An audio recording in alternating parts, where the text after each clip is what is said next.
it's the heartbreaks of walking through depression and wanting to take my own life and trying to take my own life. And that led to leading 195 military funerals and getting on a knee and handing a folded flag to somebody that just lost their loved one. Like, I always come back to, man, like, one day I'm going to be in that casket. One day I'm not going to have breath in my lungs. Honestly, I look forward to the hard things that I walk through because I know it's growing me. It's chiseling me as a person, as a man. It's chiseling me to be the warrior that I believe I was created to be. When you become comfortable in the uncomfort zone, you become dangerous. I want to be the person that the younger version that tried to take their life, that can be the person that calls them and can be the person that knocks on the door or be the person that walks in and is like, hey, I see you. I see you're broken. You see yourself as someone that you're not now because you're in a cloud of life. And I'm building the warrior that younger version of me that I'm going to come across needs. What is up, everybody? This is Joe Adams, and welcome to the Relentless Pursuit Podcast. What we do on this podcast is bringing guests from all different backgrounds, all different walks of life to share their journey and everything along the way that led them to where they're at today. We're here to make an impact, and that is what we do. So if that is for you, like, subscribe, all those wonderful things. And if that is not for you, I don't know what your problem is, but it's time to jump on board today. Thank you. There was something that I missed in my intro that I don't remember, but it's okay because we're going to keep rolling with it. I would love to introduce today's guest, though. He's the owner of Billy Goat Coffee Cafe. Did I say that right? You did. In Mount Juliet. He's an ultra marathon runner. Correct. And a TEDx speaker and so much more. Let's give it up for Bryan Neely. Thank you, Joe. I appreciate it. It's truly an honor to be on your show. It is an honor to have you here, man. I don't know. I just get you flying through that intro. I'm just like, I got motivated. You got fired up? It was good enough? Okay, cool. Yeah. Well, as long as you're pleased, man. That's what it's all about. This is your space today. But Bryan, man, yeah, it means a lot to have you. Yeah. So real quick, little backstory, how I met Bryan. Nothing extravagant. He has I work in Mount Juliet. I'll go work at a coffee shop once a week, typically. And I was just looking for a place with good internet that has good coffee, that's locally owned. And so I stumbled upon Billy Goat. I love working from there. It's quiet. Check them out, guys. Seriously, it's a great spot. And started having a discussion with you several weeks ago, and we hit it off, bro. Absolutely. Yeah, a lot of alignment and the things we believe in and talk about and our pursuits and so on. And I was like, dude, you got to be on my show. And here you are. Yeah. What a blessing. It is, Yeah. for sure. We're going to dive into your full journey and hit on a lot of depth and honesty with where you're at, the things you've been through, the places you're going. But first, I want to set the stage with where are you at today in life in general? What does present day look like for you? So right now, I've been in a massive transitional season in a lot of ways, I would say. I just got married not too long ago. Congratulations. Thank you. So that's been super exciting. And it's also been just a really cool opportunity to look back on my own life and just to reflect and to see like how just God has brought people into my life in such crazy ways, including yourself, and how that's led to just a tremendous amount of personal growth. Yeah. And like, that's where I would say, like, right now, I feel like I'm in a weird season. Like, in some ways, like, there's a lot of growth that's happening in myself, but also I'm seeing massive impacts and massive opportunities of a lot of work and a lot of tears that have been shed in my past, and seeing how I'm starting to see fruit come and not just in my life, but in other people's lives. And that to me is the season I'm in, is just getting to continue to use every breath that I have to shine light and to spread love to other people. Yeah. That just happens to be through a coffee shop right now, and through different just speaking opportunities and things like this, and being able to, the things I've been through that we'll touch on later in the show, I'm sure, has just the season I'm in, from getting back into hardcore training as an athlete to getting adjusted to being married, and what that looks like, and surrounding myself with people that can help me to grow into my future and to being the best person that I can be. And then just stewarding everything that God's allowed me to have to be able to the best possible way that I can to be able to serve other people. Yeah, man. And that to me is so a very different answer than probably people would expect. But that's where I'm at today. Dude, I think that's a beautiful answer. And I love to know that that's the season you're in because it's so relatable.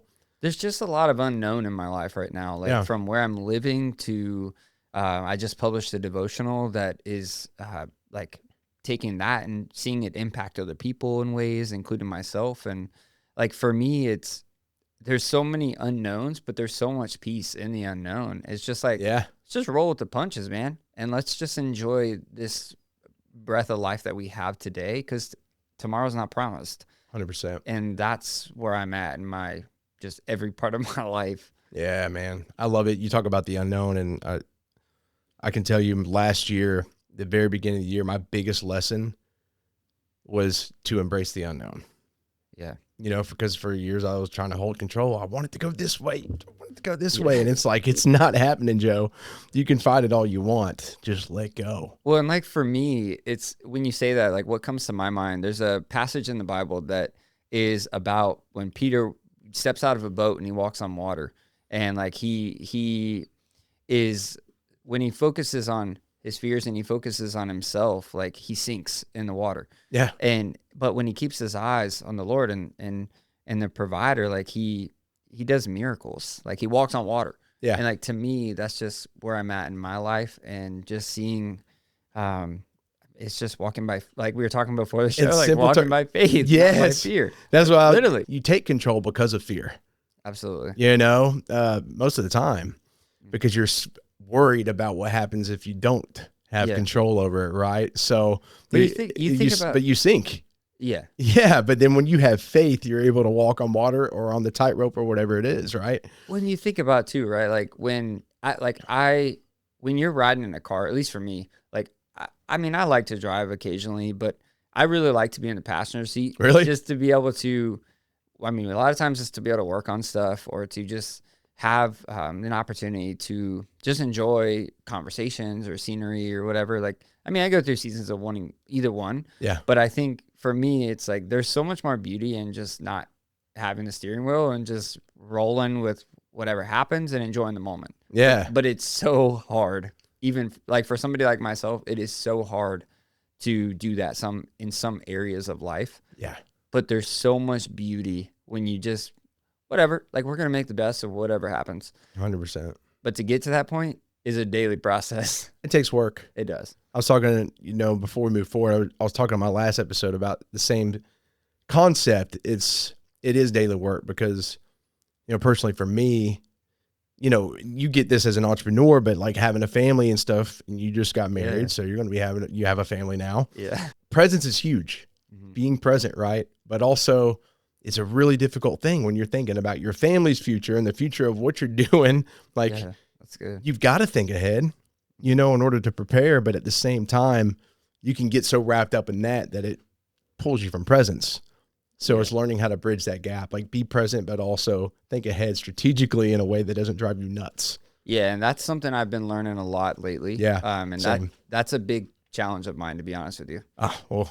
We're together on this. Yeah, and I think it tends to be that way for people who are, I don't want to just say like go-getter mentality, but that somebody who is very driven and has a lot of growth mindset, like I think that tends to be a natural challenge. Yeah. Because for me, and my wife is like different in ways of like how we think. And it's just really awesome to see how the compliments of each person can really help you. Yes. But there's times, like we were talking about it a couple of days ago, that it's been a real challenge where I'm like, we've set a boundary of after 7:00, business is not like, it doesn't happen. This is our time. Mm-hmm. And there's times where I'm like, I got stuff to do. I know we said this, but it's like, can we just today? But the reality is, it is very difficult for me to do that at times. But also, when I've done that, even though it hasn't really always been my choice, or my desire, if I'm being honest. Yeah. It has been the best thing that eventually I'm like, man, I'm so glad that I did that. Yeah, for sure, man. And I can say 100%, like that's exactly where my marriage is at. Like that we complement each other in those ways, you know? And so she forces a different perspective, because if it was just me, or I had someone in my life that was just like me, it'd be like, it'd be Armageddon. You know what I'm saying? So she's, I like to say she's like the calm. She's like this, you know, she's like the lake when you first wake up in the morning. Yeah. And it's just like, it's a little mist over it. Me, I'm just like a fireball flying over it, you know? We can't both be the fireball. Yeah, but what's crazy is sometimes she is the fireball. And it's like, it's like I tell people, and we laugh because like I describe it, it's like she's like the hammer at times and I'm like the pillow. Yeah. And it's like, that's funny. And both are needed and both are important. But it's just being able to adapt and to know when to bring the hammer and when to bring the pillow, etc. Yeah, man. Hell yeah. I love that. That's a good analogy too. So what do you think, before we go to the beginning of your journey, what is the driver in like your desire or need to help people or impact others? Where does that come from? Honestly, it comes from a lot of heartbreak and hardship and just really hard times that I've had to walk through. Really? I mean, a lot of people would look at my life today and be like, man, like this he's been able to do from standing on a TEDx stage to winning a world championship as an athlete to being a 2-time published author. Like there's a lot of opportunities that I've been able to have. And there's been a lot of work, but honestly, it's not those things. Like it's the heartbreaks of walking through depression and wanting to take my own life and trying to take my own life. And that led to leading 195 military funerals and getting on a knee and handing a folded flag to somebody that just lost their loved one. Really, it hits differently. And it's, I've handed flags to little girls. I've handed flags to people my age, which that has been one of the hardest things that I've had to do. Yeah. And then to people that are much older, and each one of them is special and unique in its own way. But for me, it's been just a reminder of, like literally my wedding ring is a flag. Like this ring that I wear most of the time is a flag. And it's just this is a silicone one that my wife got me. But I tell her all the time, like the Bible says to carry our cross every day and to pick up our cross and carry it every day. But I was like, you know, that's like, I believe that's true.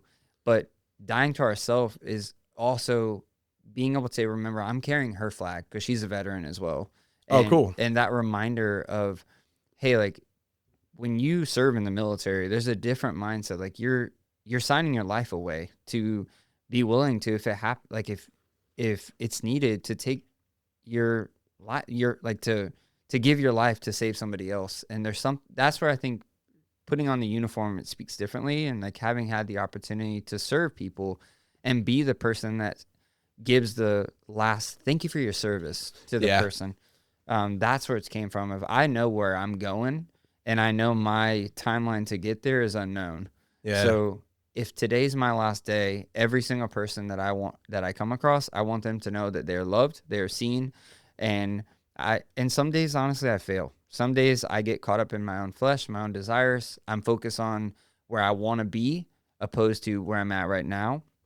And then that's when somebody walks through the door of the coffee shop and reminds me, like, this is what it's about. Like somebody who just got diagnosed with stage 4 breast cancer and having an opportunity to talk with this lady, and from people who just had their dog put down, like they lost their brother. Like there's all kinds of stories. Then each person is in their own walk. And they're what I would call mile 17 moment, which is hitting that breaking point, is different for every single person in every single season of their life. Man. And for me, I've gotten to a point like, yes, I do desire to reach a level of worldly success and business and financial financial means to be able to bless other people. Yeah, of course. And to be able to stand on more podiums and more platforms, and ideally they continue to grow.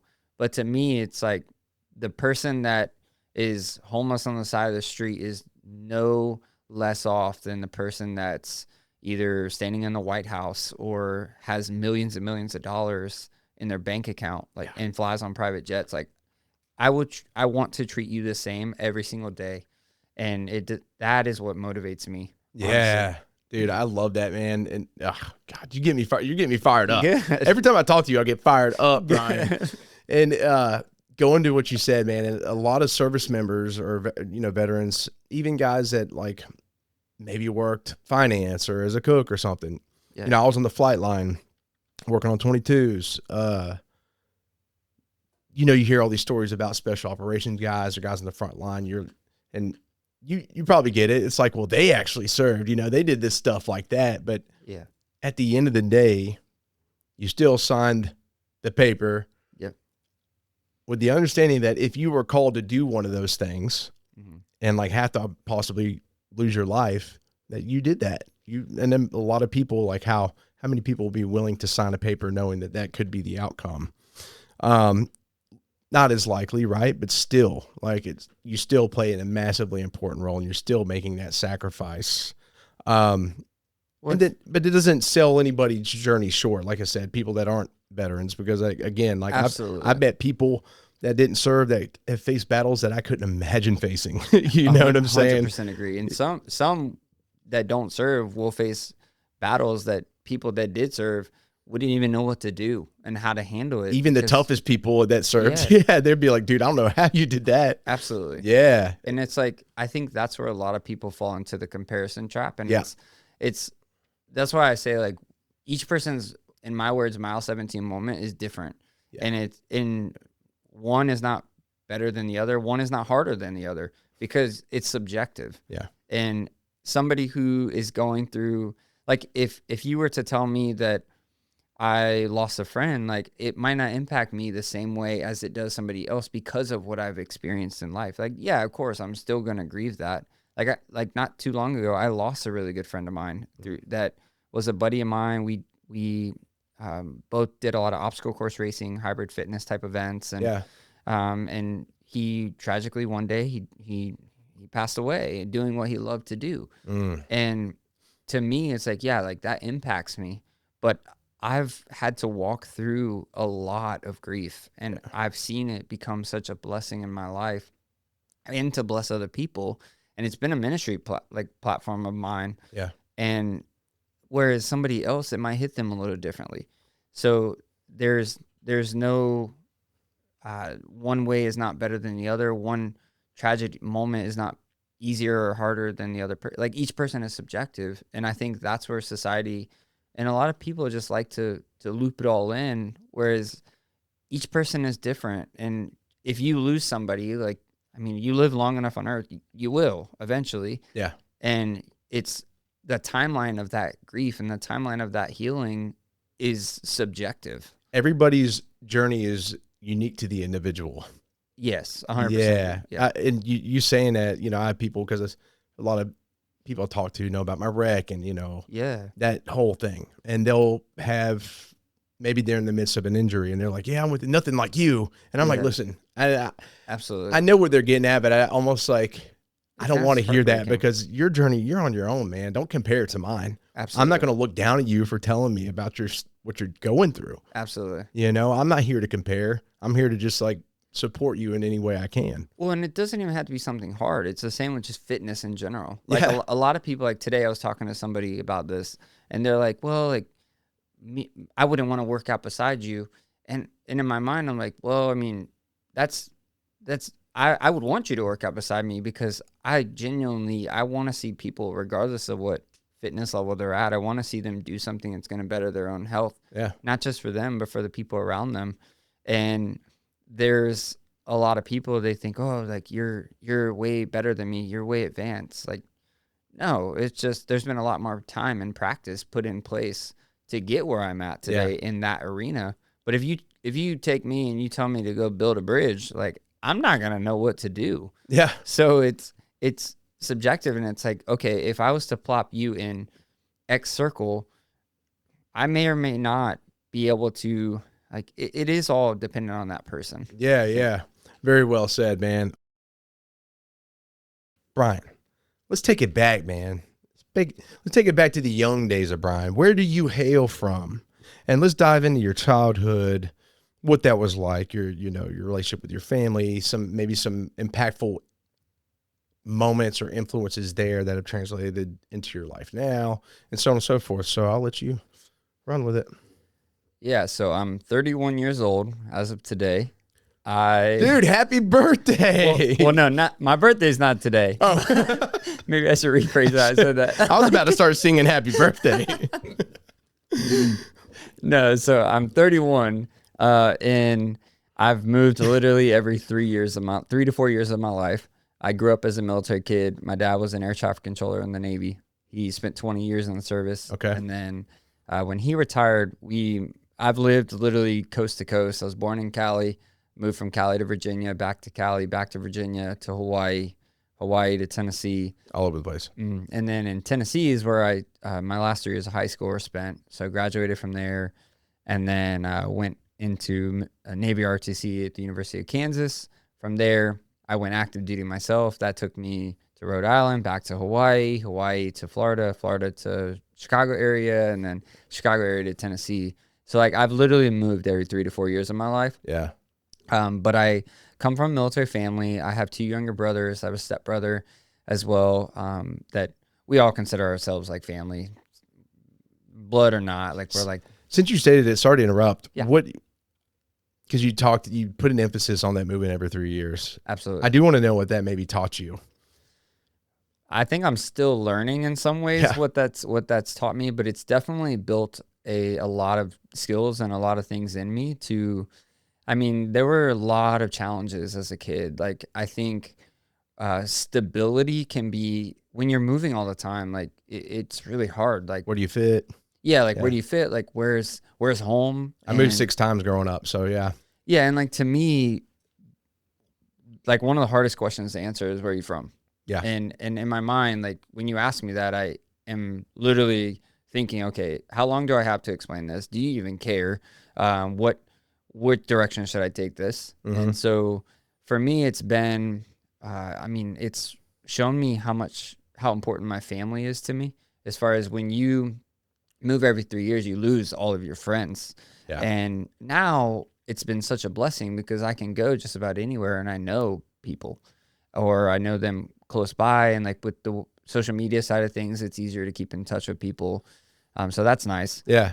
But there's been a lot of challenges as far as facing, I would say, and then like I use the word like rejection in a way too. Like I faced a lot just with my upbringing, and I grew up where my parents are divorced. Like my mom and my dad, I'm close with both of them now, and even the way things have happened, like it's been such a blessing of what it's taught me as a kid to where I'm at today, to how I've seen just those relationships and those things be restored. But as a kid, like it was really hard. I grew up where my mom ended up marrying my dad, and then they split when I was about 5, and then they ended up getting back together, but they didn't marry each other. And then they remarried when I was in fifth or sixth grade. And then from there, within a short amount of time, they divorced again. And there was just a lot of kind of rejection in ways that I think I faced. Yeah. And at times there was like no consistency.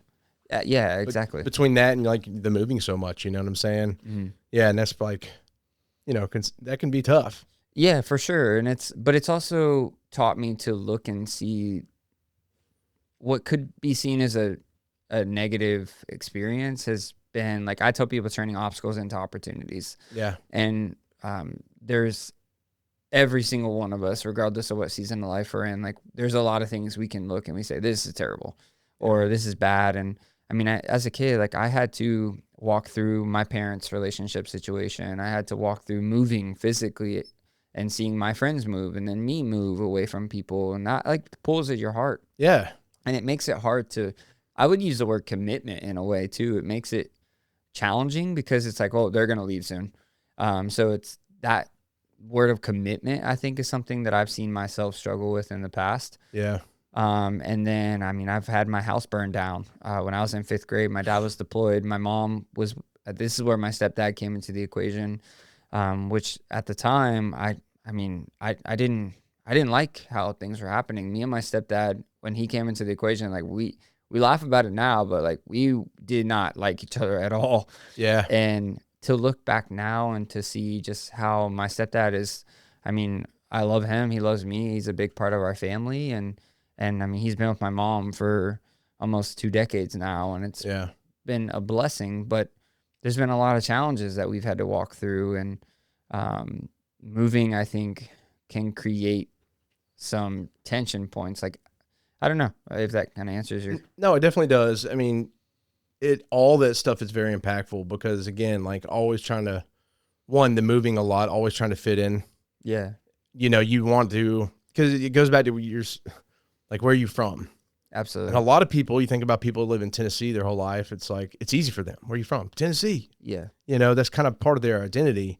Yeah. But that being said, when you're moving, especially in adolescence years, you're trying to like meet new friends. And for me, I was always bullied when I was moved somewhere. So it was like, well, shit, it was constant rejection, right? Yeah. And that played a part into adulthood for sure, because maybe I haven't taken on some opportunities because I fear that I may get rejected by this person, right? Yeah. They may not want nothing to do with me, and I already know how that feels, and I don't want to go back there. Yeah. You know what I'm saying? And a lot of it, most of our decisions today are from that inner child. Absolutely. And so that makes a ton of sense, and I relate to it a lot in my own way. My parents are still together, but so I can't necessarily relate to that. But then that obviously impacted you and probably how you made relationships with women in the future, right?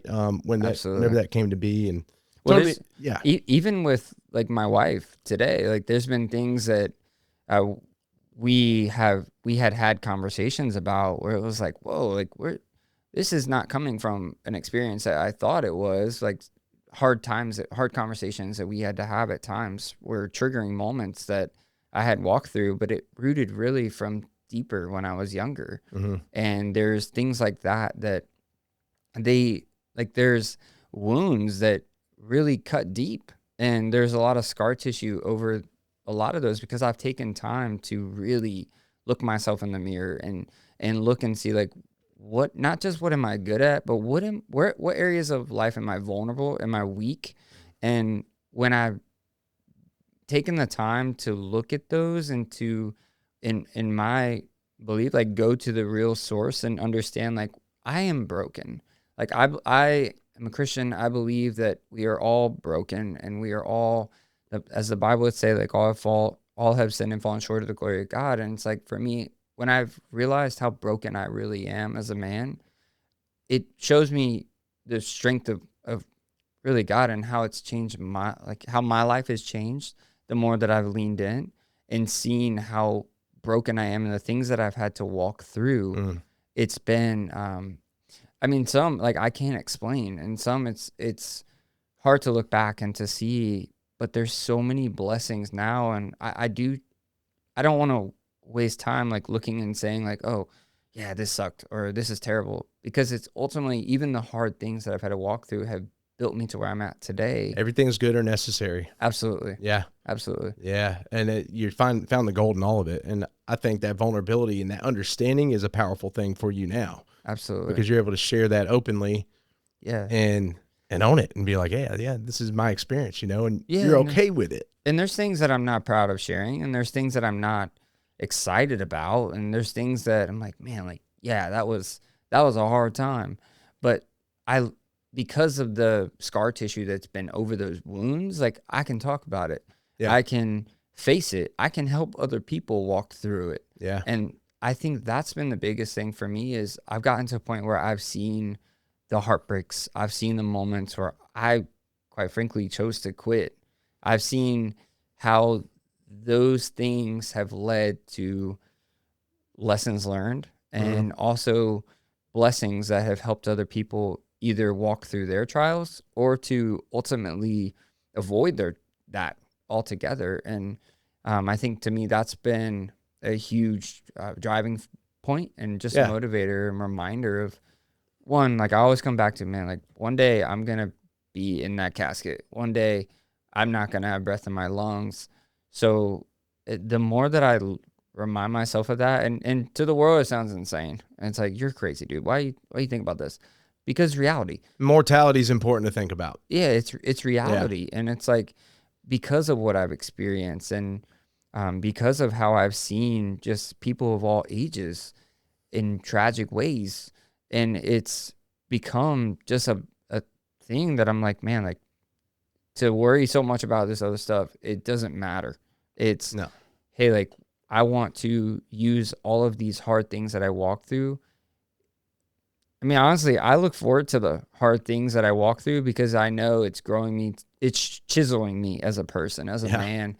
It's chiseling me to be the warrior that I believe I was created to be. Yeah.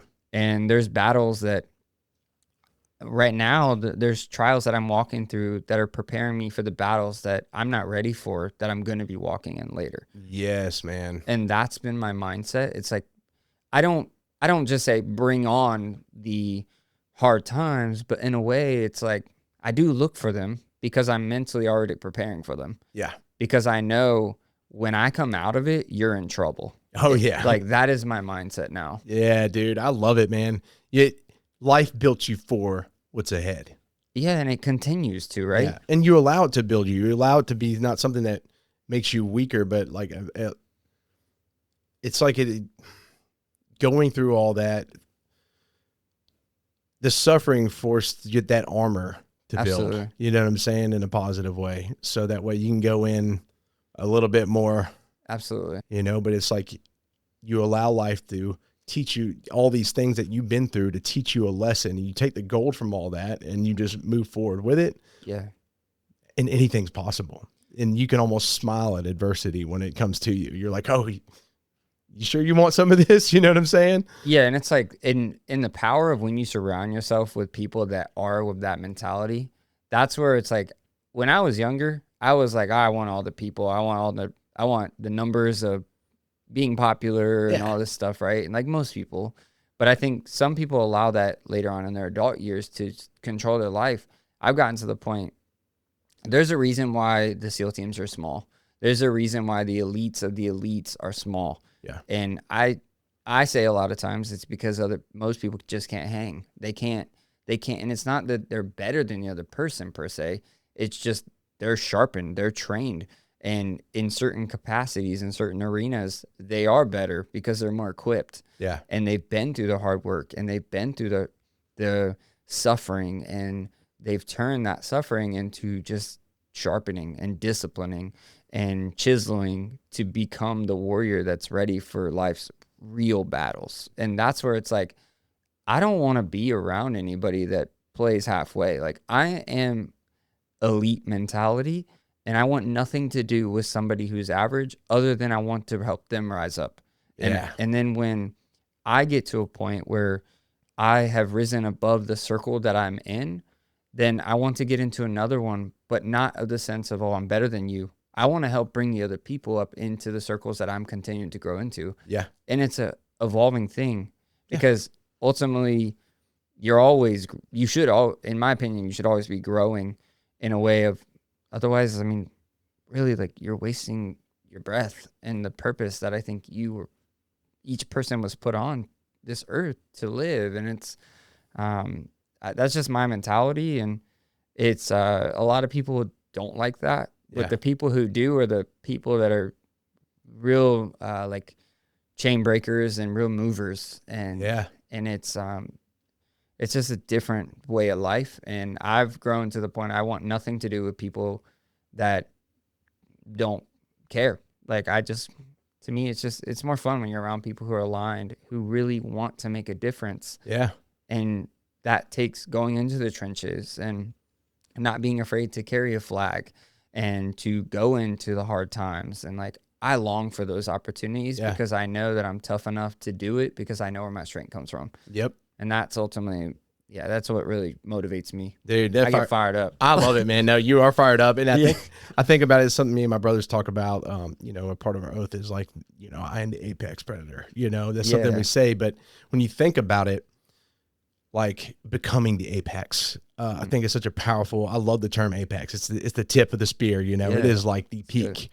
But I don't know, it's understanding that you're going to be ripping masks off till the day you die. I know this. I'm going to constantly be looking in the mirror. How can I grow? How can I grow? Because my relentless pursuit is like this, becoming this purest form of authenticity, or like becoming as authentic as possible, right? Because I think authenticity bleeds into everything else. Absolutely. But this apex isn't something you necessarily are, something you're always working to become until the end, right? And so that's good. You're just like working towards becoming the apex, right? Yeah, and I think like some people would be like, well, if you're never going to get there, what's the point? And it's like, no, you're missing the point. Like, it's like the point is not where your destination is. Like, it's who you're becoming along the way of getting to that point. It's the action of always doing so. Yeah. Yeah, man. Gosh, dude, I love it. So kind of going back to the childhood stuff, you know, talked a lot about moving, a lot of the hardship there with, you know, having to move, you know, the stuff with your parents. And you said you have a sibling? I do. I have 2 younger brothers, and then I have a stepbrother who's a little bit younger than me too. What was y'all's dynamics like growing up, and what is it like now? So my family's pretty tight. As far as we've always been pretty close. Like a lot of times, like those are, they're like my best friends when I would move. Like that's who you've got, and truly, like I love nothing more than being around my brothers. Like I love it. Anytime we get a chance to come together, I really look forward to it. And unfortunately, it doesn't happen as often now because we're located in different areas, and all of us are married. 2 of them have kids, and one of them's got another one coming on, or 3 of them, kind of my stepbrother, have kids, and we're located all over the place. So we don't see each other as often. And we do talk a decent amount, but I don't personally, like, I don't communicate as much and this is an area of my life where I've had to learn recently, man, like, Bryan, you're so focused on business, and there's been people that have came into my life to remind me, like, whoa, man, like I'm twisted here. Like what I'm doing is good, but I'm missing out on a lot of relationships that ultimately I say really do matter, but my actions weren't and hadn't been showing that. Yeah. And that's a hard pill to swallow for somebody like me who really tries to own up to the word that I say. And like, I try to be a man of my word, and I want my actions to speak for what, like we talk about authenticity. That is so important to me. Yeah. And if, and I don't want there to be cracks in that, because when you allow a crack, like eventually it's going to bust wide open. Yeah. And so like we're close, but I mean, it's hard being geographically and physically apart. But I mean, we do something my wife and I have talked about is like being a little bit more intentional about taking time to make trips. And it forces you in other areas of your life to be a lot more efficient and a lot more dialed in, because you know, hey, like if I don't take advantage of this time and get what I need to be done, it's going to bleed over, and I'm going to miss out on this, what's already limited opportunity to go see my family, and to not just see my family, but to be present with my family. And that's something that, I mean, I'd be the first to tell you that I'm not always the best at, because I'm so servant focused. But something I've been challenged on at times is like, it's one thing to go out and serve a lot of people, and like that's where my heart is. Like I want to serve as many people as I can. But if you're doing that and you're missing your home, are you really doing what you should be doing? It's a hard place. It's tough. Yeah, I'm right there with you. I even just being in contact with people, you know, obviously as a man, I understand my number one responsibility is my wife and daughter. Absolutely. And my business directly affects them. Of course. It doesn't affect my extended family or whoever, my friends. It directly affects them. That's just the truth, you know? And so I've got to prioritize that. And so I've been in a season for a while where it's like, dude, but I always feel this guilt of not following up with people or having conversations, dude. And most of my days are one-on-one conversations like this. And it's so enriching, but it's also exhausting. Absolutely. So even when I get some time in the car, I'm like, I just don't want to talk to anybody. I get that. And it's nothing against them. It's just like, dude, I have my bandwidth Yeah. And it sucks because you want people, you do genuinely love them, but you feel like they're forgotten. Yeah. And you probably think that more than they do, but Probably. I all the time. So I've had to like be like, you know what? I can do better. It doesn't mean I have to have like a conversation with somebody every day, but like, hey, if I leave them a 2-minute voice message, just like, hey, I just want you to know I love you, man. You know, Yeah. I want to hear back about how you're doing. And if that's not if that's all you can do for till next time y'all talk, then so be it. But that's more effort than not.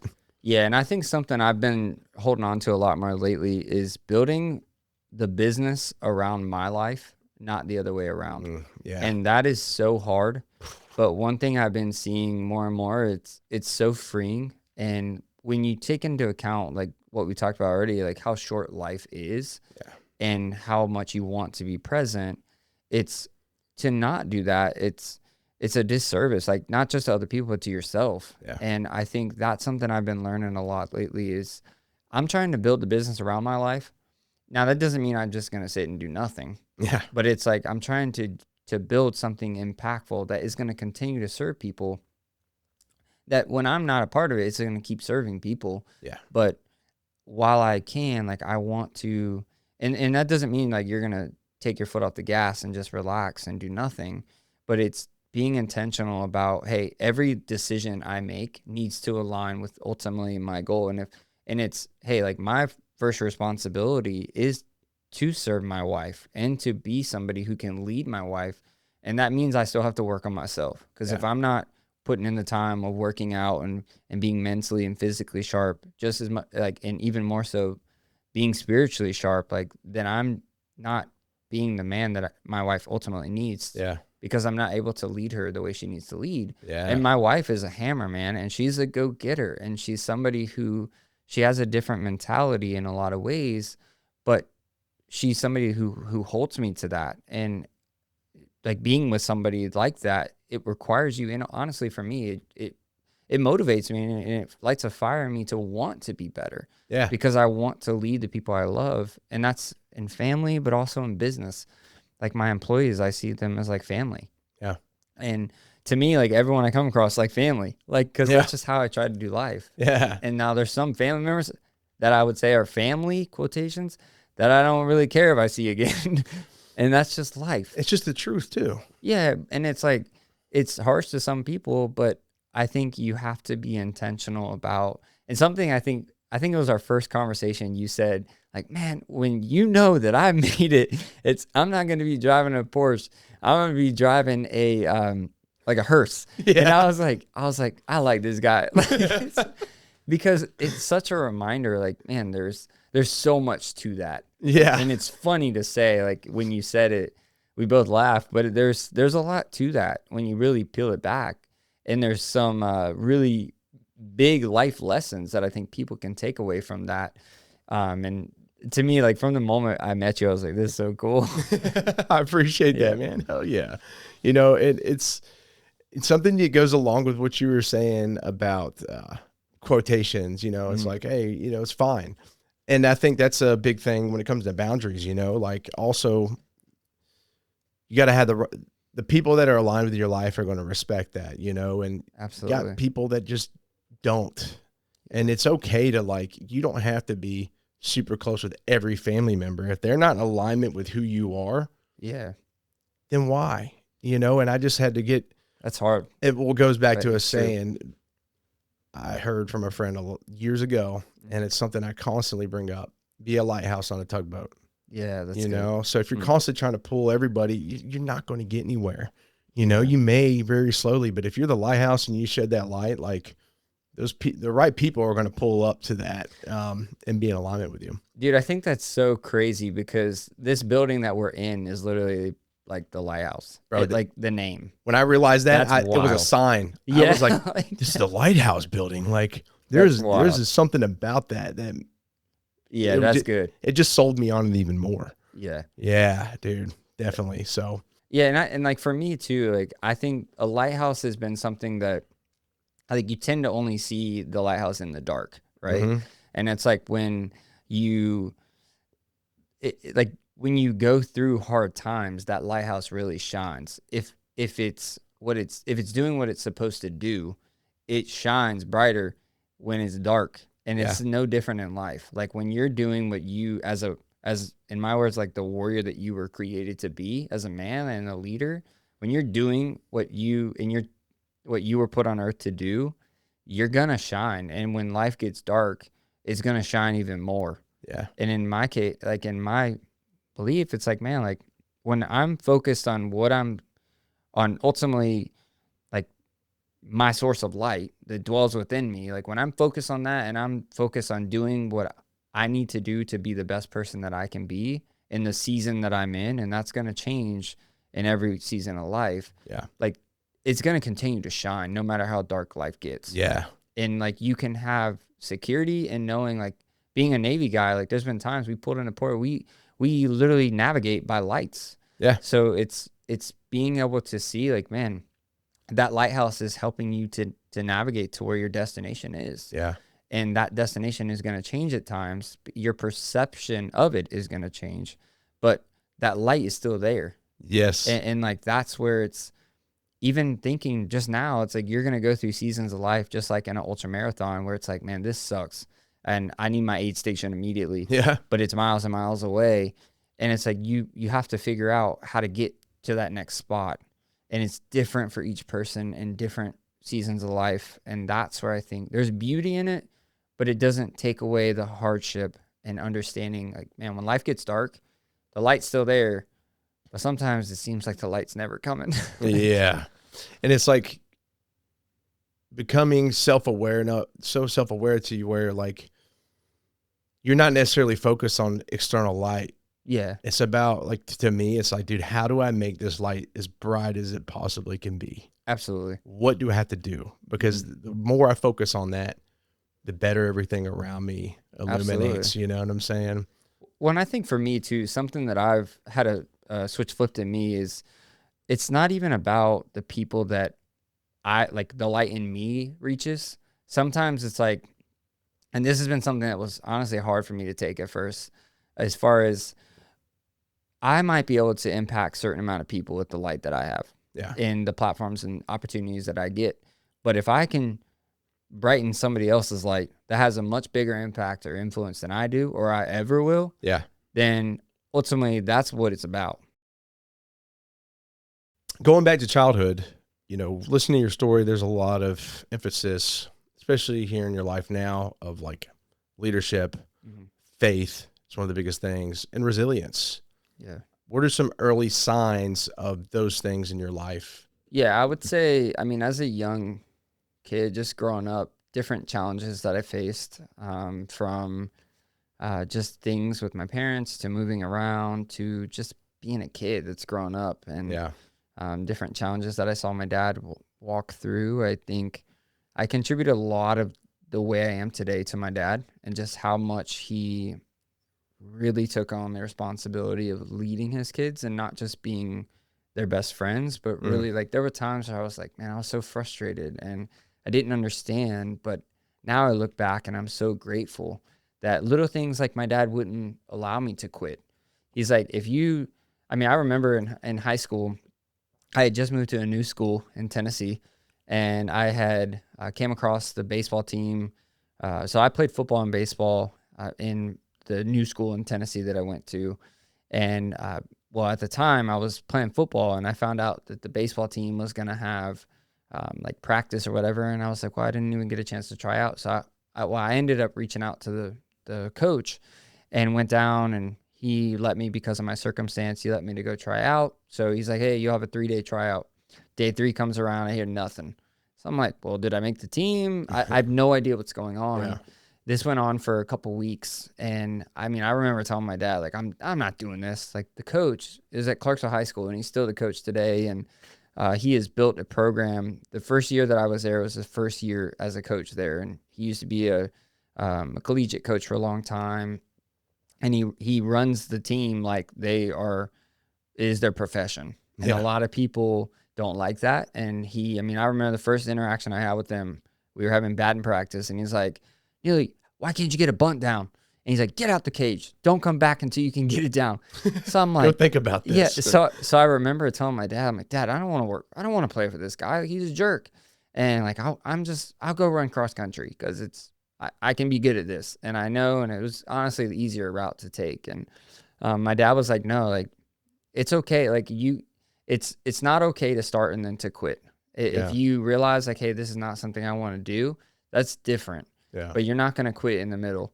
And honestly, everything in me wanted to quit and throw in the towel. And that led to one of the biggest blessings of my life, getting to be on that team, to be surrounded. In the first year I was on that team, I said the bench, like the whole time.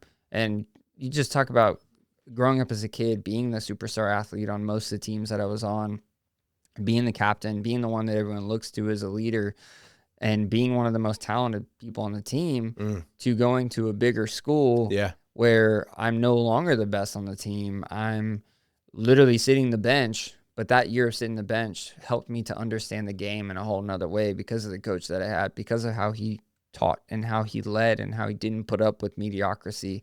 And now you see the powerhouse of the team that Clarksville High School is in baseball. Year after year, they're in the state tournament. Last year they were a state runner-up. And it's just one of those things. It's like, man, sometimes you got to go through the suck to get to where you ultimately want to be. And you're not going to want to go through that process. Like if you're being real, nobody is going to want to go through that, because human nature, it's like I think we want to take that easy route. We want it to be comfortable. But when you get to a point where you realize the uncomfort, when you become comfortable in the uncomfort zone, you become dangerous. Yeah. And when you put that fight in somebody in the right arenas around the right people, that's when you start to really make some unbelievable moves. Yeah. And I think as a kid, I contribute a lot of where I'm at today to the way my dad didn't let me get away with things. 100%. And to the people that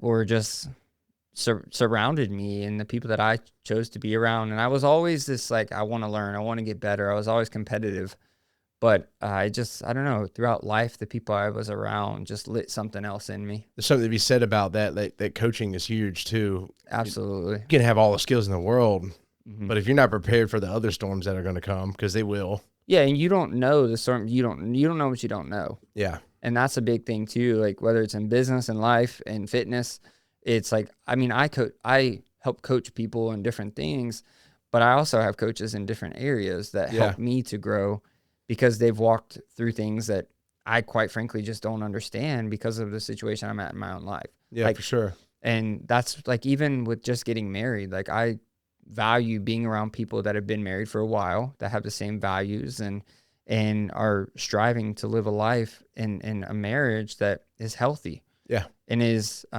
that is rare to find these days. And being around people that I've never been around that. Like I just recently got married. Yeah. So being around people that, are also goal driven and want to do things that are like, they want to reach success, even in a worldly level, but not just for themselves, but to be able to serve other people. And I think there's something to that, while they're also balancing and maintaining and striving to maintain a healthy marriage and have boundaries that are going to be help them to ultimately get where they want to go. Because I think so important. I think both of us, from conversations we've had, would say it's to get to the level of business that I think both of us really, we drive to be successful in a business realm too, and to continue to grow and to raise the ceiling. But if you had to get rid of all of, like, for your case, your wife and your daughter, right? And you had all of the business that you ever wanted, but your home life was a wreck. And your daughter looked at my dad as like, he's not my dad. Like, that would probably be devastating and probably not be a life that you want to live. And same for me, like, I had a moment where I walked into the coffee shop I was opening one day. And this was like just after I had gotten married, and I had walked into a coffee shop, and because I was opening, nobody was there. And it like hit me like a ton of bricks.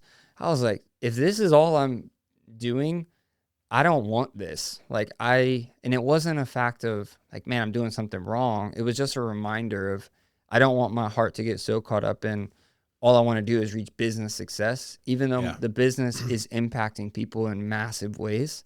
If my home life is a wreck and my business is thriving, ultimately, I think as a leader and as the man that God put me on earth to be, I think I'm failing. Yeah. Because I think my number one responsibility is to now lead my wife. Whereas when I was single, it's very different. But I'm single, it's like, what else am I going to do? Yeah. Like, I'm not chasing people. I'm chasing a mission. And now it's like my mission is slightly altered, but it's not like it's taking a downward spiral. Yeah. I have a helpmate to help me go further, but the way to get there is not the same way that I thought it was when I was single. And that also brings challenges because in a way, you're having to rewire your brain to be like, hey, like two becoming one, like this is different. yeah, it is. So, and they almost embody everything that you do. You know, you saying that makes me think of Relentless Pursuit, right? And it's like, well, my wife and daughter are that because they are the purpose behind all this, me fighting and moving forward. Like, I don't know how I would handle these things within my life, but I look at them and it's like, well, they're my why.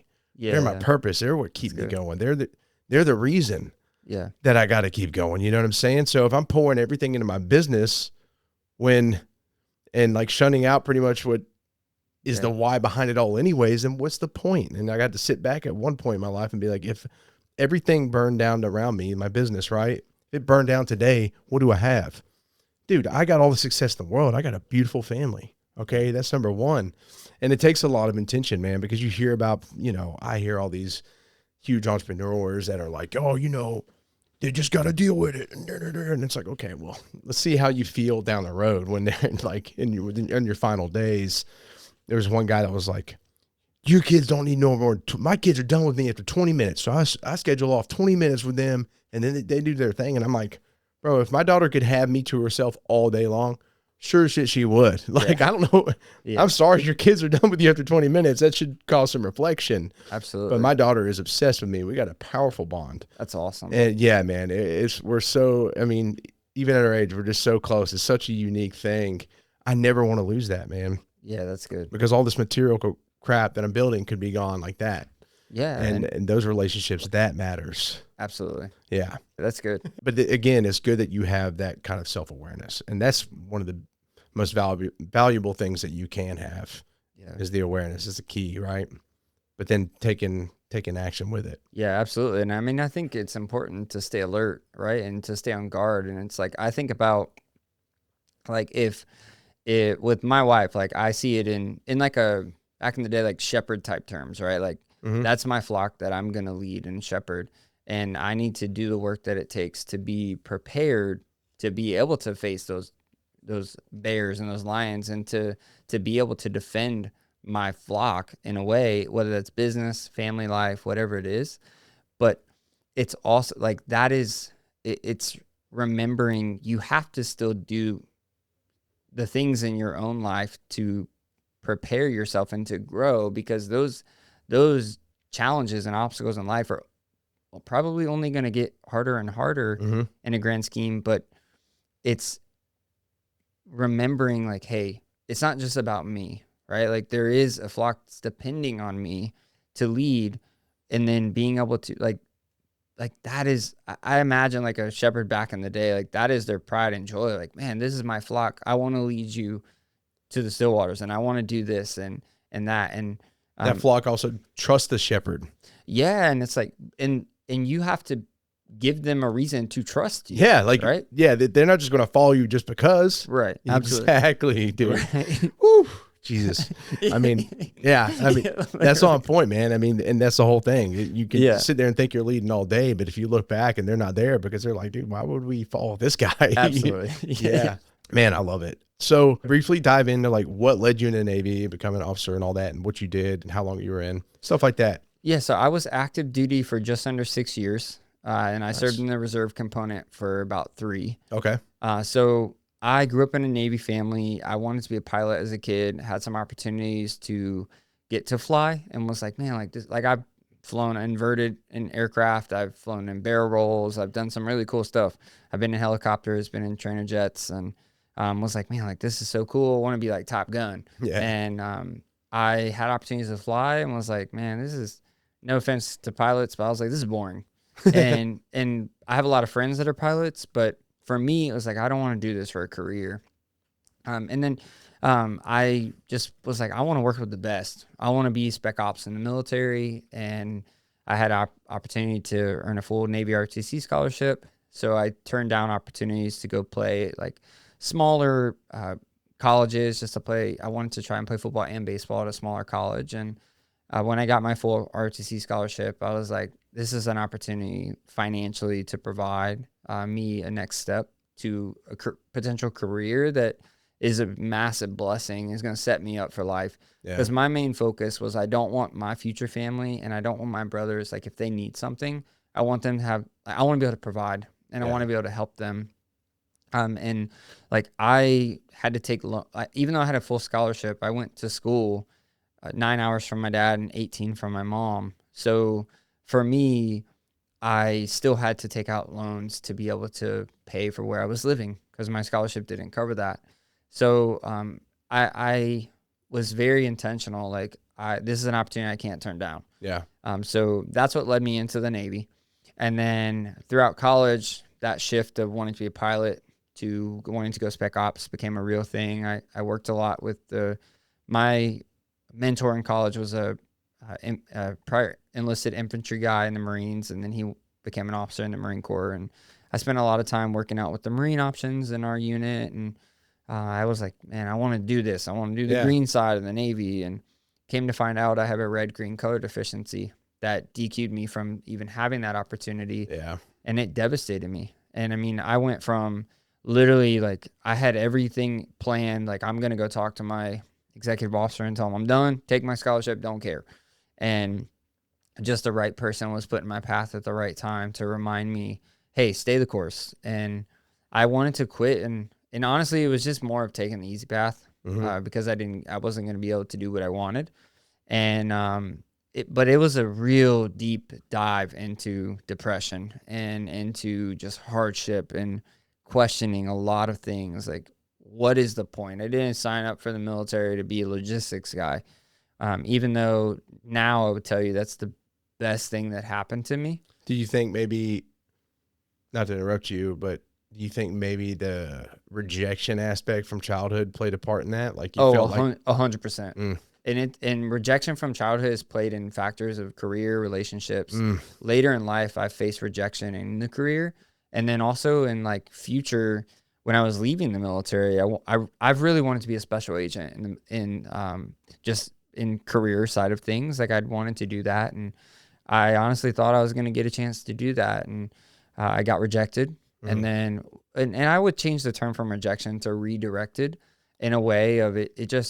It wasn't meant for me to go down that path. And but it's hard when you have a lot of friends that tell you like you'd be great at this, and you can see that. And I've done. Like, I mean, I believe like fully I was qualified to do that, but there were just things that came up that just health-wise, like I wasn't able to do it. And it was frustrating because it was something I couldn't control. Yeah. And I took that as, man, like it's an identity thing.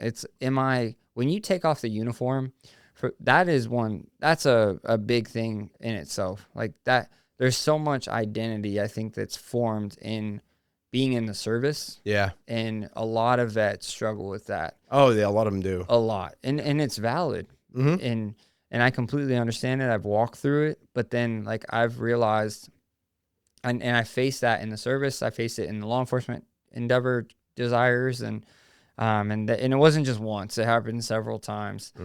But those redirections honestly pointed me to, I'm so grateful. Like I couldn't put the story together. Like I wouldn't have met my wife. I wouldn't have met you. There's so many things like I wouldn't take back to even go do spec ops. Like it's just, now my desire of supporting those type of people is still there. Like, and I'm still that I like to do hard things. I like most men I think do. And I think there's something to being around those type of people, but I'm a much more person now. Like I've just came to grips with, man, like I want to serve people wherever I'm at to the best of my ability. And that looks differently than I thought it was when I was 18 to 21 years old. Yeah. And I've grown a lot in my mindset of, I want to do that, but it's not an attack at who I am. As far as my identity is not so wrapped up in whether I get to do that or not. But I mean, there's still times I'm like, man, I wish I could have done that.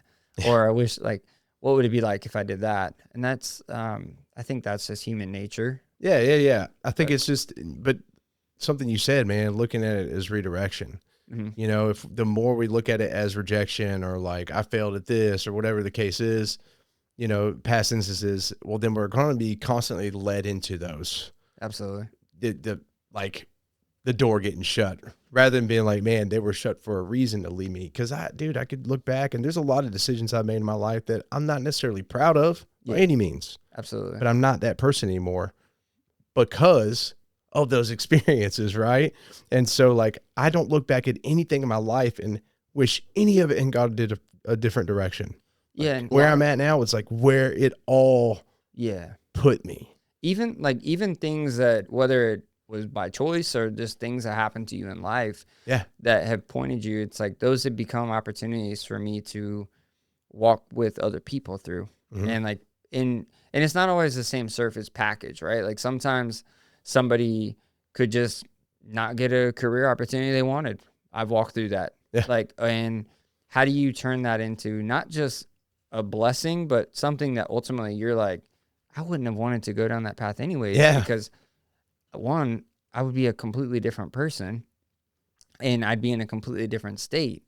And like, I think people can put their own terms to whatever, but it's just realizing, man, like trying to get to a point where you can be content with where you are, but that doesn't mean just like lay down and do nothing. It's, hey, I'm content where I'm at, but I'm still striving to be somewhere else. So who would you say you are becoming in this season of rejection?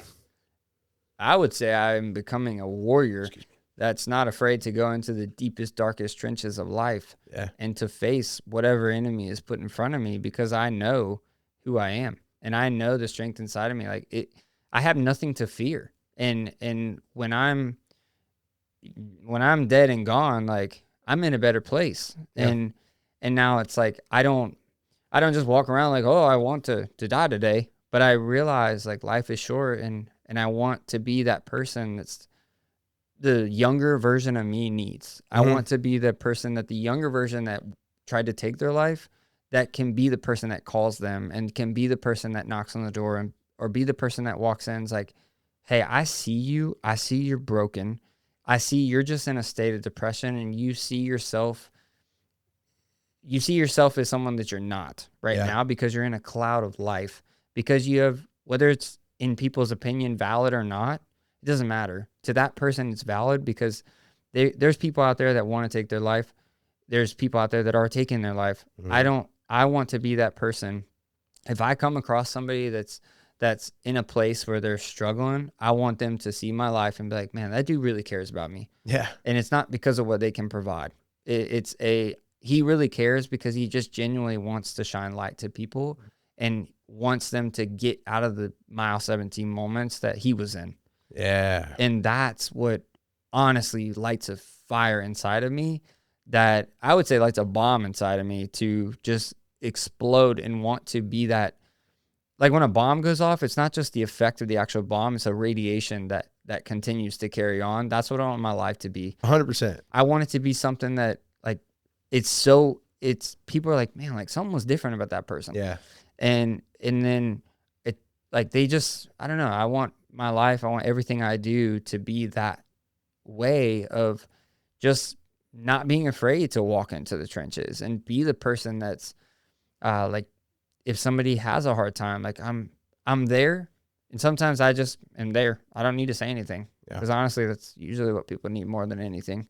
Yeah. They just need that unconditional love and someone to listen, man. It's for sure. Typically pretty simple. Yeah, it is. Yeah. You meet them where they're at. And, for sure. And that births so much healing right there. Yeah. We kind of segued from where you said that logistics was a blessing. Mm-hmm. I didn't want to Yeah. Did you want to go back there and kind of Yeah. hit on that a little bit more of that? So being a logistics officer brought a lot of things into my life that I could never have imagined. I walked into a lot of challenges just on a summary side of things. The first command I was at in the military was just 10 years basically slammed into 2. And I was in an operation that on paper, this 22-year-old kid fresh out of college was set up to fail miserably. And it turned out to be something that because of I went in and I busted my tail and spent a lot of time doing things that most people would have been like, you're an officer. Why are you doing this? Yeah. And I'm like, because I want to take care of my people. I want them to know like I'm a leader and I'm going to lead by example. And I made mistakes at times, but in that operation where on paper, like I was set up to fail, I was leading people that I was put in positions that I had to step into that were 5-7 years senior to me. And I had to not only lead, but I had to be able to stand my ground, and I had to be able to speak intelligently and be able to lean on the people that I'm leading, because ultimately, like a lot of officers get a lot of just bad rep because they try to do things themselves and they think that, oh, I know everything because I outrank you. Yeah. And it's not just a military thing, it's in life.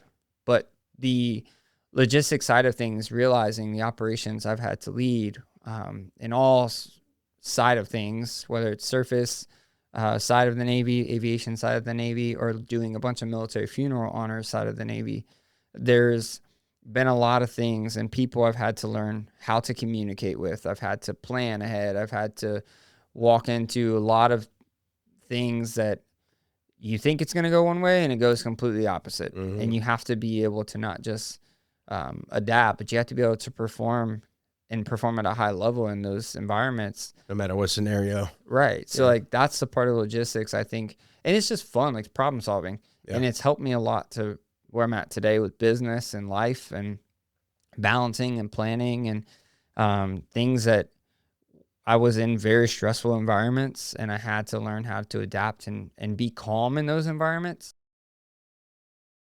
Dude, I'm on this podcast. There's a Facebook page, and this guy there's always just like, I don't really pay attention because there's people that want to like reality check people. They're like, if you think you're going to be the next Joe Rogan, think again. You think you're going to make money, think again. And I'm like, I'm looking around like, dude, like, what does Joe Rogan have on me? Time. Absolutely. You know, there are certain steps that obviously, of course, set him on his path. But like, why not? I don't think Joe Rogan's any better than me. He's just got more time than I do in it.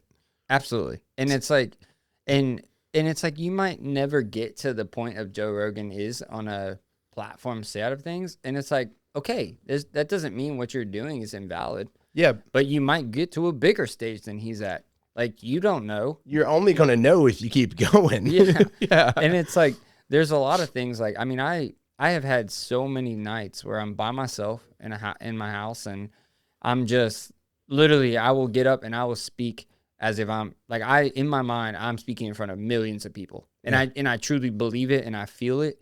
And moments like that have honestly led to a confidence of, I can do this. Now, if you put me in front of millions of people, if I'm speaking about something that I'm passionate about, I'm going to speak to you as if I'm speaking one-on-one.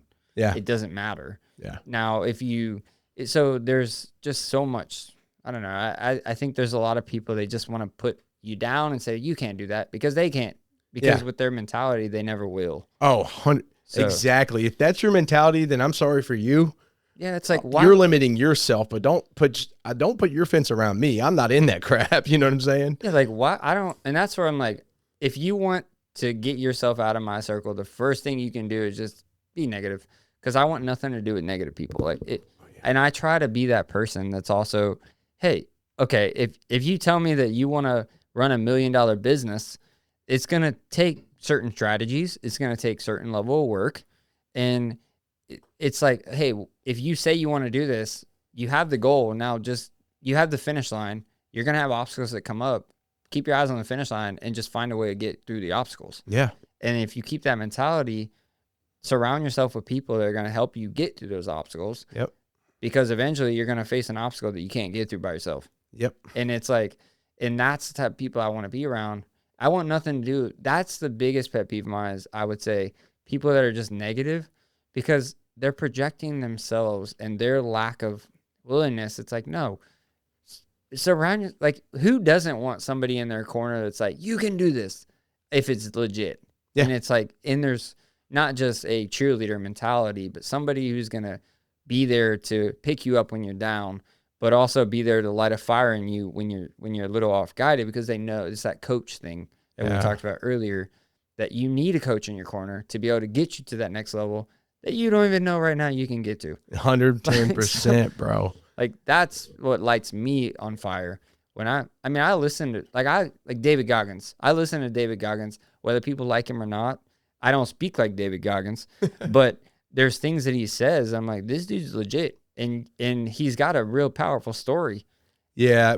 Cause he'll tell you, like, he may take it as a negative way. Yeah. But that's just his way of telling you you're capable. And it comes from what he's been through. Right? Exactly. Like his approach is because of what he's been through. You go through what he went through, and I'm sure you'd probably be the same way. Yeah. And it's like, and it's just his way of perceiving and overcoming. And it's like, that's where, like the people or not, like, it doesn't matter to me. I try to take something good out of something, or out of each thing that I come across. And there's people that you're going to come across that you like and that you don't like. So what? That's okay. And things that are going to happen, you like, you don't like, just roll with the punches. Yep. And like, when you can get to a point where you're not like, I'm a self-defense instructor, and like a big thing for me, it's like getting to a point where I don't want to take punches from big dudes like yourself, but it's like, if I have to take a punch to get to where I need to get, then you have to have that level of training and discipline to be like, that first punch is not going to take you out. Yeah. Right. So it's like, that's the same with life. When you go through life, getting to a point where you're building discipline and strength and muscle endurance to be able to take that hit, or to take that unexpected obstacle that comes up. Or if you're running an ultra marathon and it starts to downpour, it's not going to end your race. Like, it might suck, but for me, it's like, I actually love it when it downpours, because I'm like, the weakness is going to drive people away, and it's going to light something inside of me that's going to just be like, all right, this is where the boys become men, and we're just going to keep on rolling. And that's a different mentality that most people don't have. And for me, it's like, I have fun. That's like, we were talking about burpees, like doing burpees. Like, when it snows outside, I literally went and I found like a bunch of snow and a bunch of water. I was like, dude, like, and I had so much, like, I was freezing. I couldn't feel my feet. And I was freezing, and people are like, I had some people, they messaged me like, Bryan, don't get sick. I'm like, no, don't get weak. And it's like, and yes, there is being responsible, and sometimes it can be a little excessive and crazy. I get that. But at the same time, it's what it's doing for my mentality is building some strength that you'll never encounter and never even know how to comprehend if you aren't willing to get out of the comfort zone. And it's like, you talked about how it's different when you choose to do something hard like that, working out, or when you live a life of like working a hard job.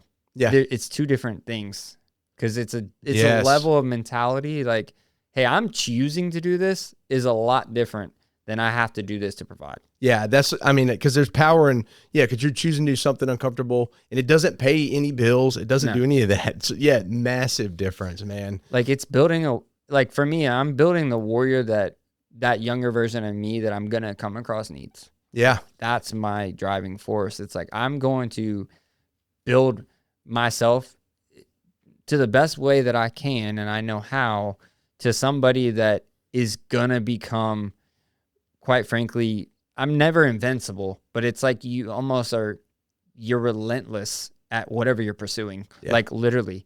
And that is what it takes if you're doing something that is really, really worthwhile and is really going to touch some people in a way that's ultimately needed. Yeah. And forcing this uncomfortable situations, I think for men too, specifically, is like combatives, right? Yeah, for sure. Because I box, so and I've done several bare knuckle fights, underground stuff, right? And I love it. And my brother Brad, he's a pro bare knuckle fighter. He's like, dude, you're the most game non-career fighter I've ever met. Yeah. And I'm like, because it just like translates to my life, man. It's like, there's that fear every time. But when I get in there and I get out of it, I feel so fired up, and I feel not only closer to like my opponent maybe, but I feel so much closer to myself. And I feel so like, it doesn't matter what the outcome is. I stepped in the fire. Absolutely. And that's very intimidating for most men. And guys that talk about getting in a bar fight or in a bar, that's nothing. That doesn't compare. It's different. Yeah. Yeah. It's different when you like get in a ring with somebody and it's you versus them, and it's 20 degrees out and you're like, dude, you know, I'm just going to fight. And so, but what I'm getting to is, because we're talking about this retreat, and I'm like, we need to implement a combative set. Yeah. You know, either grappling or glove boxing. Yeah. And it's right up my alley. Yeah. I think it's so important because the power, because most guys don't want to do that, or they don't, that's terrifying to them. But by making them do so, they're going to come out on the other end better from it. It's guaranteed. But a lot of times they don't want to do it because they are not comfortable in doing it, because they feel like they're inferior. Yeah. And they don't, or they just don't know how to defend themselves. And that's okay, because at one point, I mean, even people who are trained in different martial arts or different self-defense tactics, combatives, like they all started in that place too. Yeah. And it's like, there's something to it, but yeah, I'm a huge believer. Like some of my favorite workouts that I've ever done are actually where you run somewhere and then you have to basically do combatives. Like fight a random person? Yeah. And then you do something else. Like, so, well, yeah, like in a training environment, right? Like, yeah. But it's like, those are some of my favorite. That's cool. And it's hard. And honestly, it sucks because you're exhausted. And in my opinion, there is no better workout than doing something like boxing. Oh, yeah. It will hit you 30 seconds of boxing will wipe you out if you're not used to it. Yeah.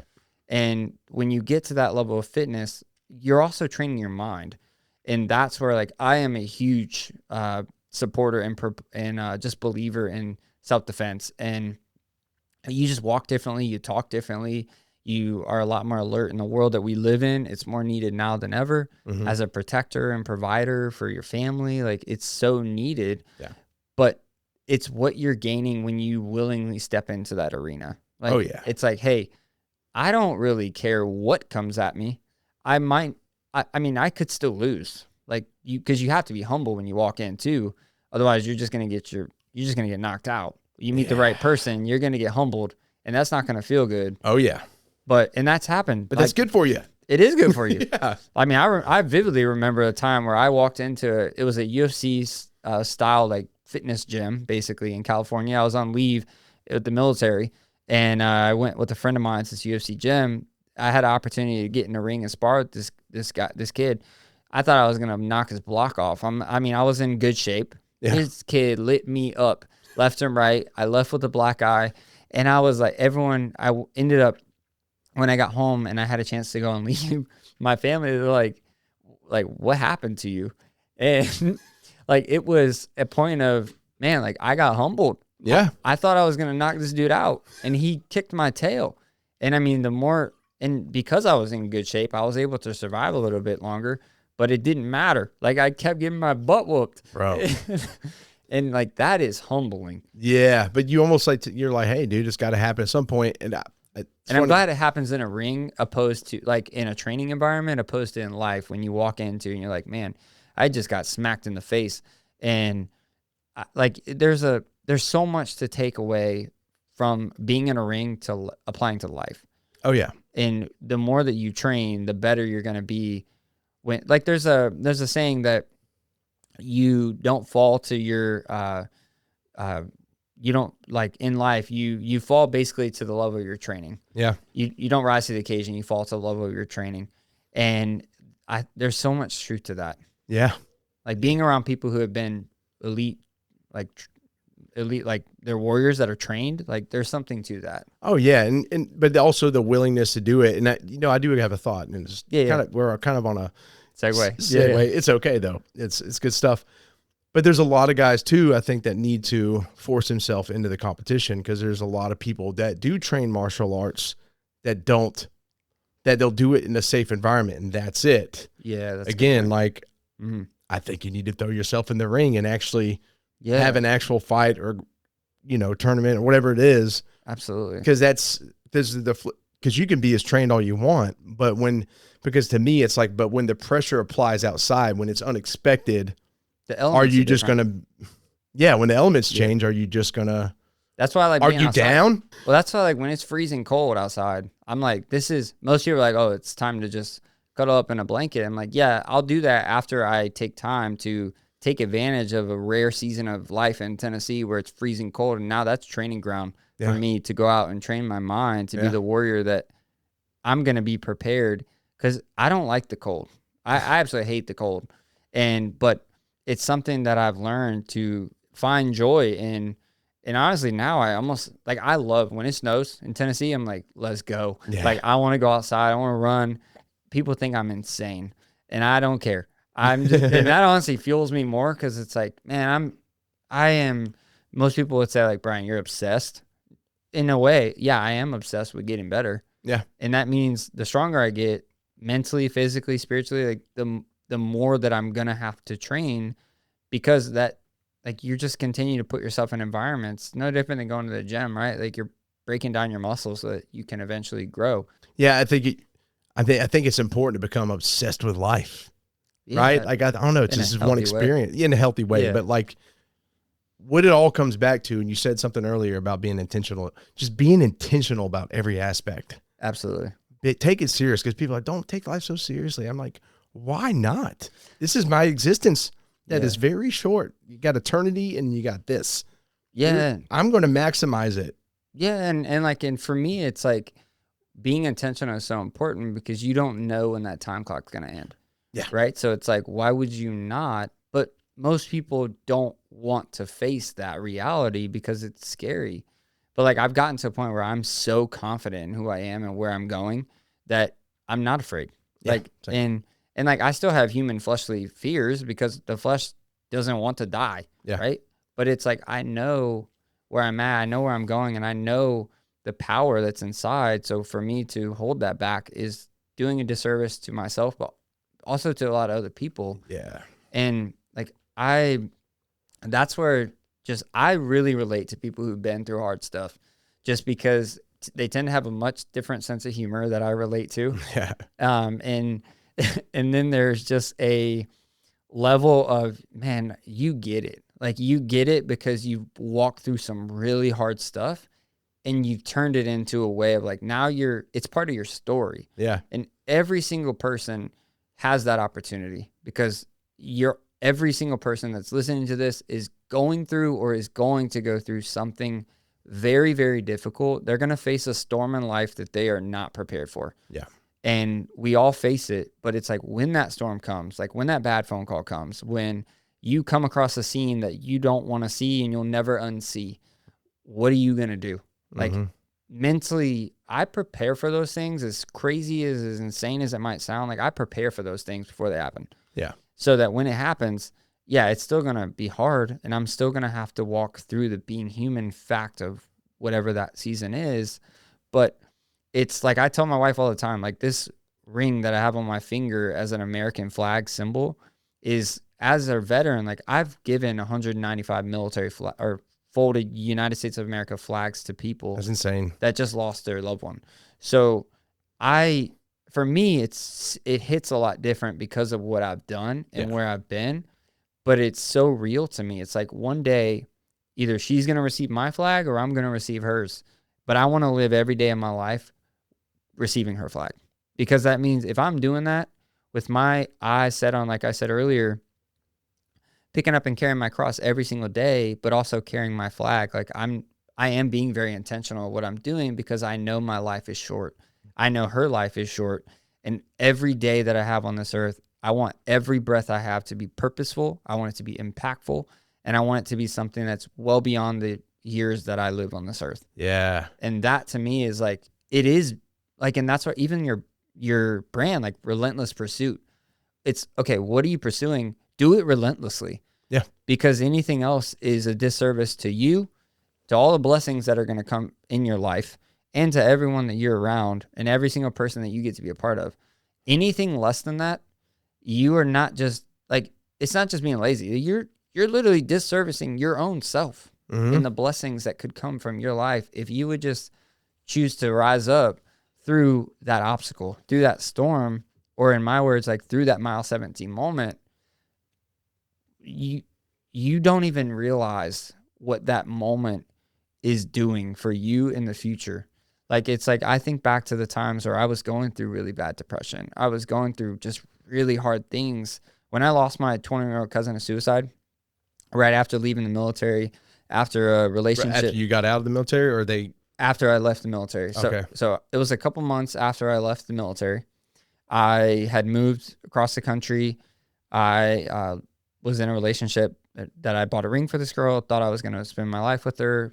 Long story short, things really, I was in a place where, I wanted and attempted to take my life. And I was like, I'm done. I don't want to do this anymore. I don't know how I'm going to get through this. Right person, right time came in my path and just helped me to navigate, and different people surrounded me. And I started to see my breaking point become a blessing for other people. And then to see like how even the fact of like losing someone, and I've lost a lot of people at a young age, but to see what happened with my cousin, to going months later and leading, and I write about this in the devotional I just put out. There's a little snippet in the beginning about it, of how seeing the breaking point that I went through turn into a breakthrough, not only for myself, but to the people that I handed flags to. Yeah. And to see if I didn't walk through the storm that I walked through, I wouldn't have had the ability to mentor and to walk with the people that I've walked with. Yeah. And to see their story go on and bless other people. And it doesn't take away the hardship that we walk through in life, but it's that mentality of like every day it's being intentional. Yeah. And realizing we're going to face storms, but I want to carry that for my sake. Like, I want to carry that flag every day of my life, because my driving factor is not just me. It's shepherding the flock that I have, which in my state of life right now is my wife, and is the business that I have, and is the people that I'm in my circle that I can impact and inspire. And I want to do everything I can to continue to show up. Yeah. And to shine that light. And like, that is it. That's holy work. Yeah. You know, I had a discussion with somebody a while back because I was talking about bringing light and all this stuff. And they were like, they came at me with the whole worldly pleasures, worldly desire things, like as if my desire to do so is a worldly pleasure thing. But when I see other people, I see souls, man. Absolutely. So yes, this cello is worldly, or the truck I got rid of is a worldly thing. Yeah. But when you're working to serve other people, serving their souls, that's holy work, man. That's eternal work. Absolutely. That's the stuff that outlives you. Absolutely. So sometimes people use those terms as a crutch to stay comfortable. Yeah. Like, hey, I believe it's this way, and like, I'm good. I got the ticket, right? Yep. But no, man, it's about doing something greater that outlasts. Yeah. And I think honestly, like, I think when your heart and your eyes are fixed on the right thing, I think that is what happens, right? Like, because you realize, like for me, I mean, now I understand where some people come from when they say it, but like, people are like, oh, I just can't wait to get to heaven. It's like, or I'm going to be in heaven. It's like, yeah, like that's a blessing and a reward. But at the same time, like for me, it's not like that. Saying that is ultimately selfish in a lot of ways, because that is all about you and your circumstance that you want because of how you want to feel, and you want to get out of the situation. And I've been there too. And there's probably times where I will be there again. Yeah. Because I'm human and I have a flesh that I live in. But at the end of the day, like, I mean, for us to die is a gain for ourselves if our soul is in the right place. And for us to live is an opportunity to enhance and to enhance other people's lives, and to be that light and point them to the light, right? Yeah. Like, and that to me is like, there's nothing wrong with the worldly desires. I don't think, if it's using them in a way to, for me, heart posture has been a big thing lately. Heart posture. The phrase heart posture, I haven't heard that. has just came. It's like, where is your heart posture? Like, what is your heart really set on? Is using the cello, is it to get on a stage and to perform and just be all about you and to gain fans and whatever it is, to gain publicity or money? whatever that desire is. Like, It's actually a pretty private thing for me. Yeah. yeah, You know what I'm saying? yeah. And it's like, but like this podcast, right? Yeah. Like if you were to use this podcast, is it just to get likes? Is it just to eventually or to gain financial gain from it? And those are blessings from the work that you're doing. But I think the heart posture is so much deeper. And it's not like the heart posture is not fixed on the world. It's fixed on really impacting people on a much deeper eternal level. And you're just the vessel that is basically, you're just a vessel that's being used to create the space for. Correct. Yes, dude. Well, because correct. If it was about the money or the likes, I would have quit doing the podcast a couple of years ago. Absolutely. That's just the truth. But it goes back to earlier. It's bigger than me. Absolutely. You know, I've seen people literally right here in front of me, their lives change in front of me, or, you know, I've heard of lives changing. I've had people reach out like, dude, that's what it's all about. Absolutely. Yes. I'd like the likes and the financial can come along with that. That'd be great.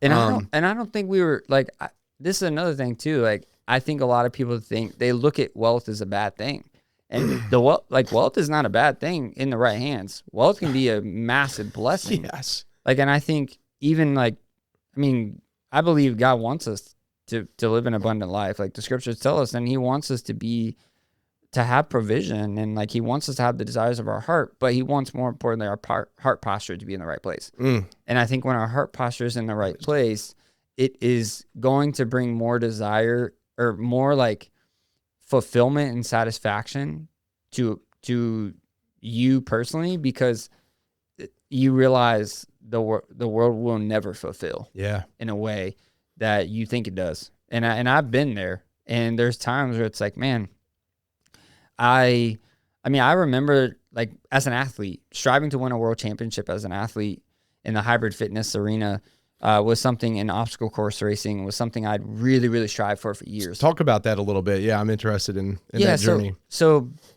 I really got into obstacle course racing like heavily, I would say, in 2022, but I dipped my toes in the sand really in 2021. And I ran a race where I had a chance to race in Florida, and I ended up winning the race. And I found out I was running in an age group category at the time. Came to find out the guy that I beat I finished second in a North American National Series a year prior. So I saw that, I was like, dude, like if I won, given the circumstances that I even messed up in the race and still won, what could I do if I really put myself into this? Yeah. So then in 2021, I had a chance, because of some races I did, I qualified for the World Championship race in Stratton, Vermont at the time. It was obstacle course racing world champs. So I had said, like, man, I'm going to go do this. And this was around this time frame, September of 2021 was when I had a real big blow up with my ex that I was with. And I was going through just transition from active duty to just a lot of different things in my life were hitting me in all ways. And to the point where I didn't want to go and even do this race that I trained all year for. And I remember I ended up flying out there just to fly out there and to go do it. And I remember the night before I talked to my dad, and I was like, Dad, I don't know how I'm going to do this. He's like, Bryan, you just need to go out there, pour everything on the mountain and just give it all you've got. Give it to the Lord and just see what happens. So I was like, you know what? I did it. And I rolled my ankle during the later part of the race, but I finished second. And still to this day, that silver medal is a huge symbol of just, it's a reminder to me of, man, I wanted to quit. Yeah. And I was so close to even quitting right before it started. And then that silver medal has been such a confidence boost in me.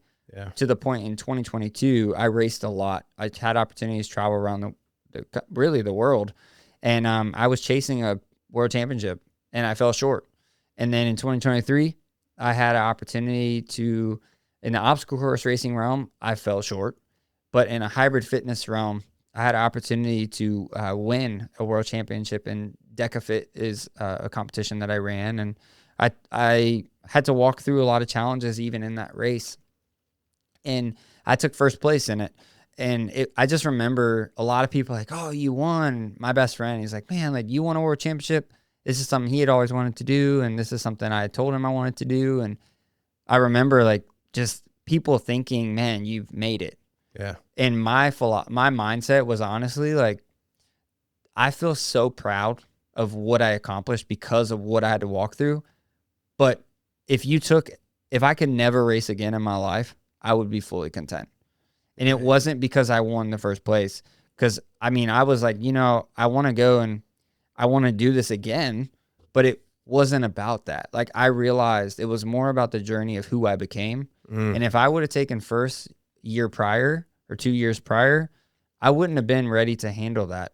Because what I saw from finishing first led to a lot more bigger platforms that I could speak to people and have humility, and it wasn't about me. Yeah. But it took failure after failure after failure, left turn when I wanted to go right, and sometimes having to turn around and go the opposite way when I feel like I'm just going, like, sometimes the straightest line is not the best line, right? No. Like, and like even stories in the Bible, like there's stories where people are led through the wilderness instead of the straight line. There's a purpose. Yeah. And that's where I can fall short in some areas because I'm like, I don't really care. But that can be a conversation point that gets to the real heart stuff. And that's where it can be hard for me because I'm like, I don't really care about this. Now, I love watching football, but I don't watch football unless I'm around like my family or gatherings or something. So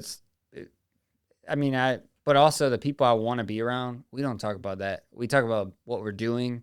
We talk about life. We talk about just different, like it's usually purposeful. And like, I'm not talking about just surface level stuff with people. That doesn't fuel my fire. No. And if it doesn't fuel my fire, well, I'm wasting my time. I easily get like exhausted by surface level. Yeah. I get frustrated. Oh, me too. I'm like, I'll just turn switching. Yeah. I'll walk away and do something else. I'm like, and that's where people are like, oh, you think you're better than me? Yeah. Somebody asked that because we don't really drink.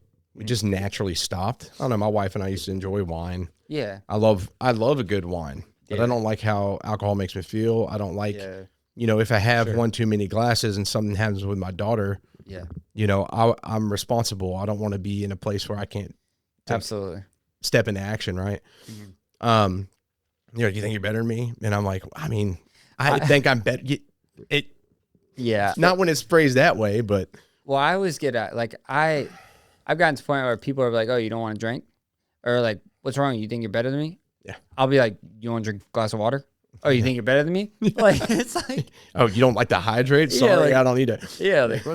Like, what does it matter? At what point did, whether I drink alcoholic beverage or not, make me any inferior or better than anybody? Like, it's just a beverage. Well, good thing alcohol is becoming pretty lame, like societally. Like, it's kind of losing its glamour, except for Nashville. But other than that, like a lot of people I know are just kind of like had pushed it to the side of their life, and I'm like, I think that's pretty cool. Yeah. Yeah. I don't know. Yeah. And it's like, and I mean, it's kind of like people are turning from one thing to another, right? And it's like different things, different people. And it's, I mean, it is good because I don't have anything against it personally. I'm not a drinker really myself, but it's like I don't have a problem being around people who do like to drink. Yeah. I have no problem with it. I don't identify you as just a drinker. Yeah. Like you're a person that chooses to drink. There's a difference. The thing for me is that like in my whole family, like now my sister and my parents, like nobody drinks, but my dad, like my parents love like the taste of beer. So they get, there's non-alcoholic craft beers. Yeah. So they get those or like non-alcoholic wine, which is cool. Yeah. But it's also like, I don't want my daughter seeing that when you gather with people or you're celebrating something, you got to drink alcohol. Yeah. And that's become such a normalized thing. That's good. It's like, oh, let's have a family event at this brewery because it's family friendly, but you're teaching your children that when you get together with people that you have to have alcohol around it. Yeah, that's true. You know what I'm saying? So I think about her because I'd love for my daughter just to like not even care to ever drink. Yeah, for sure. And it's like she's paying attention to everything. Mm-hmm. It makes no sense if I drink all the time and then she gets older and I'm like, don't you drink? Yeah. That's hypocrisy, Yeah. And sure. Like, I want to be the example. So I have to be intentional about that. Absolutely. Yeah. Anyways. Yeah, that's good. I get so fired up. Yeah. God, this is such a good conversation.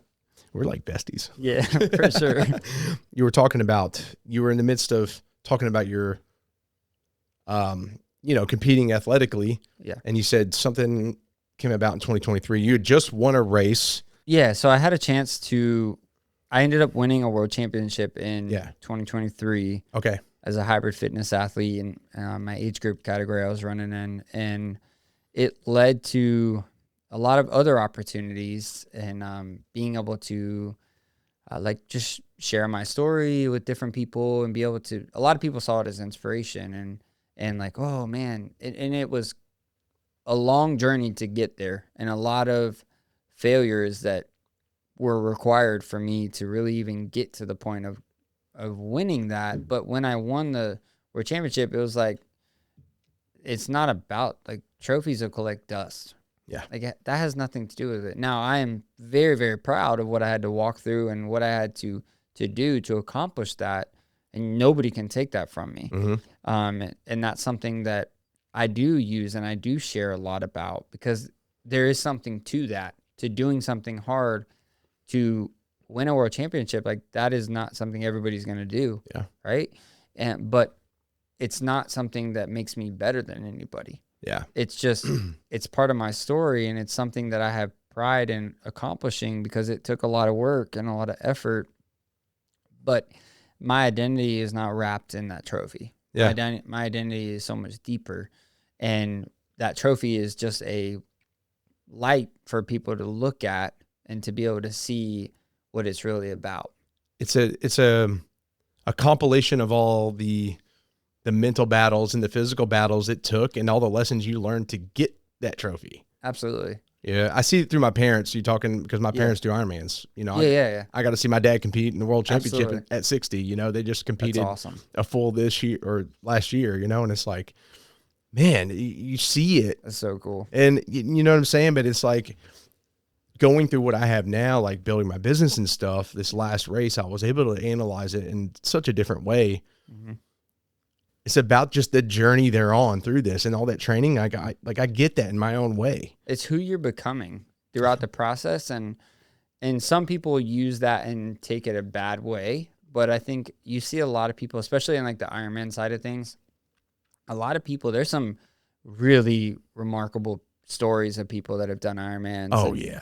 Still to this day, like for me, I completed an Ironman 70.3, and I come from a background, when I was a kid, I was told I would never be able to run long distance because I lost 40% of my lung capacity. And so from being a kid, that was a huge motivator for me to be able to show people like, man, my self-worth is not wrapped in what somebody else tells me. Yeah. And I believe that doctors do, like, I'm not against doctors and what they say, but I think there's something to, like, there's some things you just don't know. Right. And there's a lot of people in the world that will tell you can or cannot do something for whatever reason.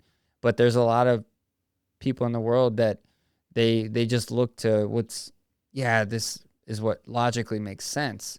But there's so much more to the equation. You're not going to know until you find out for yourself.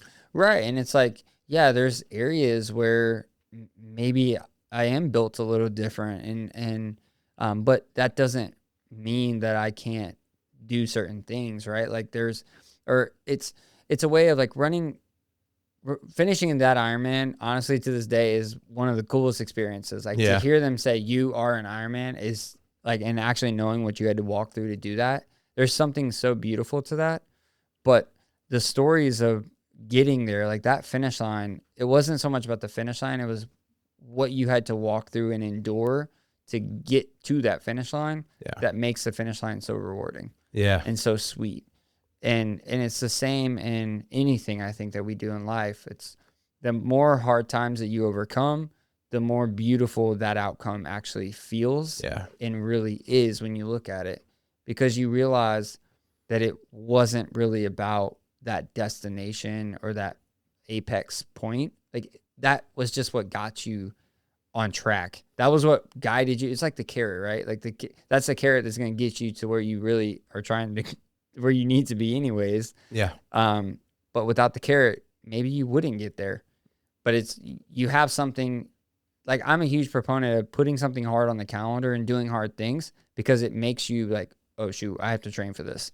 Yeah. I need to get better, because it's a level of accountability in ways too.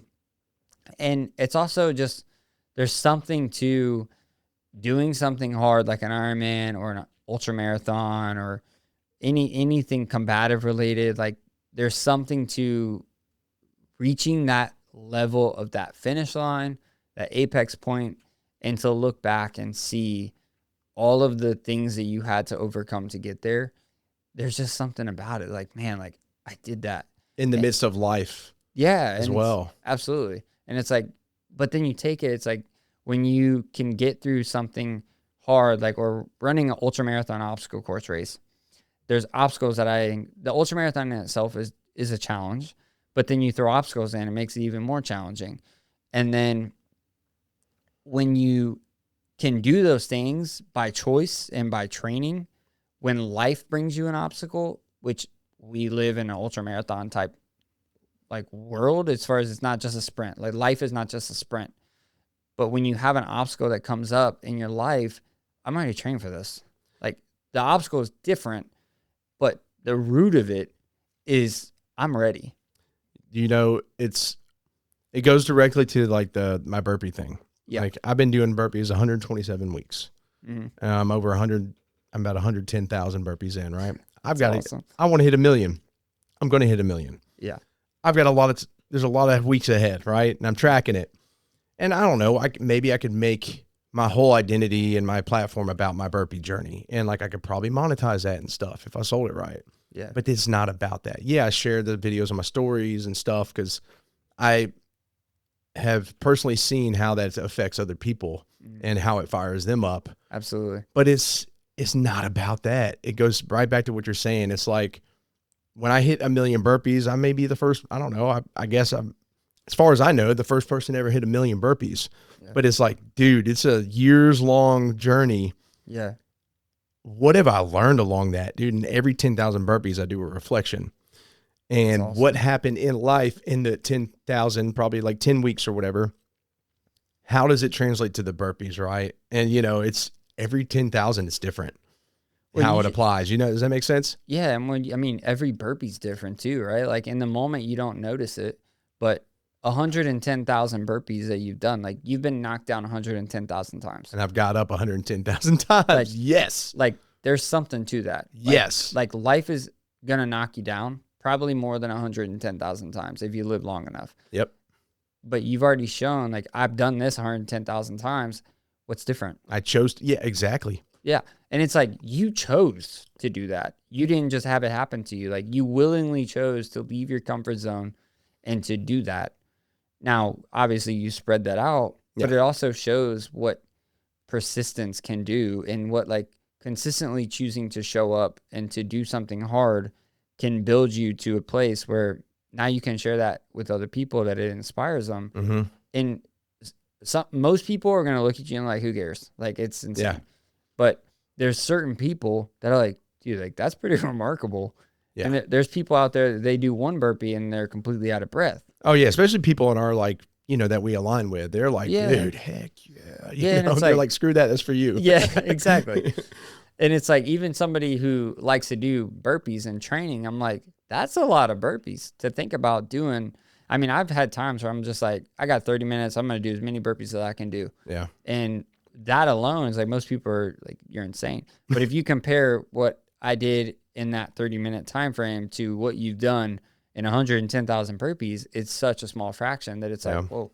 But then it's like, you think about, like, you've done that and you're like, you chose to go through that and do something hard. When life brings you that burpee, you're already trained. Yeah. And that burpee is going to look a little different, right? Like, you might hit the ground, it might be a little muddy, there might be snow on the ground, but you're mentally trained and physically trained to get through whatever that next terrain looks like. Yes, dude. And that, to me, is that's why I think there's something so powerful to fitness and doing something hard. And there's anybody I look to in, like, business collaboration, any type of, like, in my circle, if you're not mentally, like, if you're not physically taking care of yourself. And that doesn't always mean you're like tip top shape, elite athlete. That doesn't always mean that.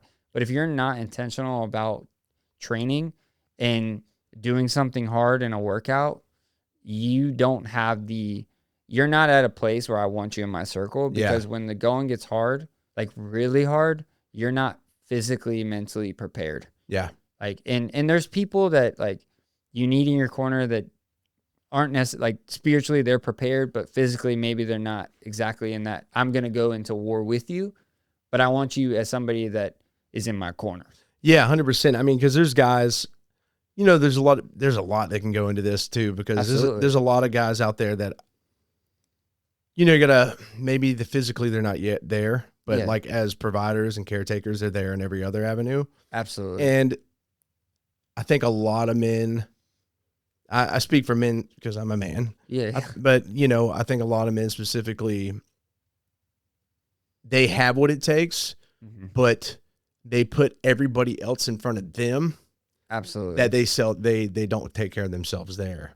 So you get what I'm saying? Like, they've got it. 100%. But they're so focused on taking care of the others around them. But those people, you can get to them and then flip that switch, Well, and I see that, like, even in myself, like this past December, I competed in another world championship race. And I mean, honestly, it was the worst performance I've had. And it was because in the past year, like, my training didn't look the way it used to, because I had taken on a business. I had a lot of other life priorities that just took priority, and they had to shift. Same. And that's perfectly okay. And it's like, at one point I'm like beating myself, because I'm like, man, like I wasn't able to perform at the level that I know I'm capable of. But I also have to own up to the fact of realizing my life and where I was at. Like, my priority was not, ultimately in the actions I was taking, was not to win a world championship. Yeah.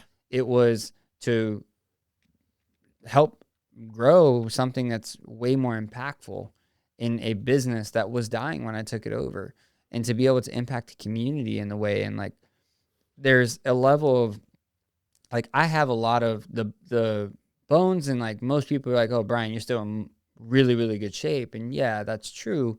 But compared to knowing where I wasn't. Yeah. And like, there was a switch that was flipped, and now I'm in another season where I'm dialing back into that, chiseling back to like that elite athlete type of mentality, because I wasn't just physically weaker, I was mentally weaker. And that's what beat me down more than anything else, because I was not there mentally in the fight. And that, to me, is what gets me, because I know where I'm at.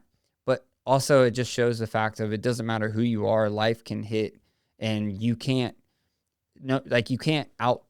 just knuckle and grip and fight through the realities of being human. And stress. Yeah. Well, and it's like, I look at my life and I have a lot of responsibility, like you do too. And because this is something I connect with, it's easy to get in your head and be like, I'm not where I was physically. Yeah. But my life isn't supposed to fit my fitness. Yeah, my fitness and my training is supposed to fit my lifestyle.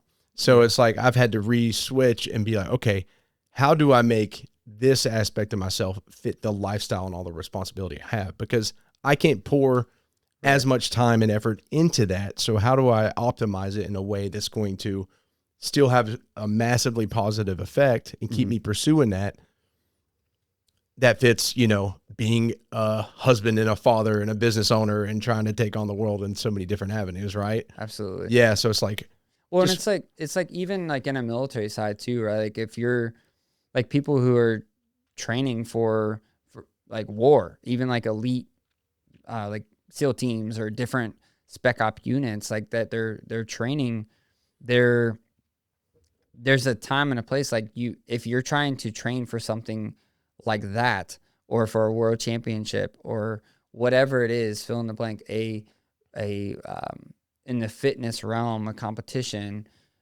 you can't do both at the extreme highest level. Yeah. Because eventually, like, you're going to face, in the fitness realm, like, I was still in, compared to 99% of people, I was in very good shape. Yeah. Even at Worlds.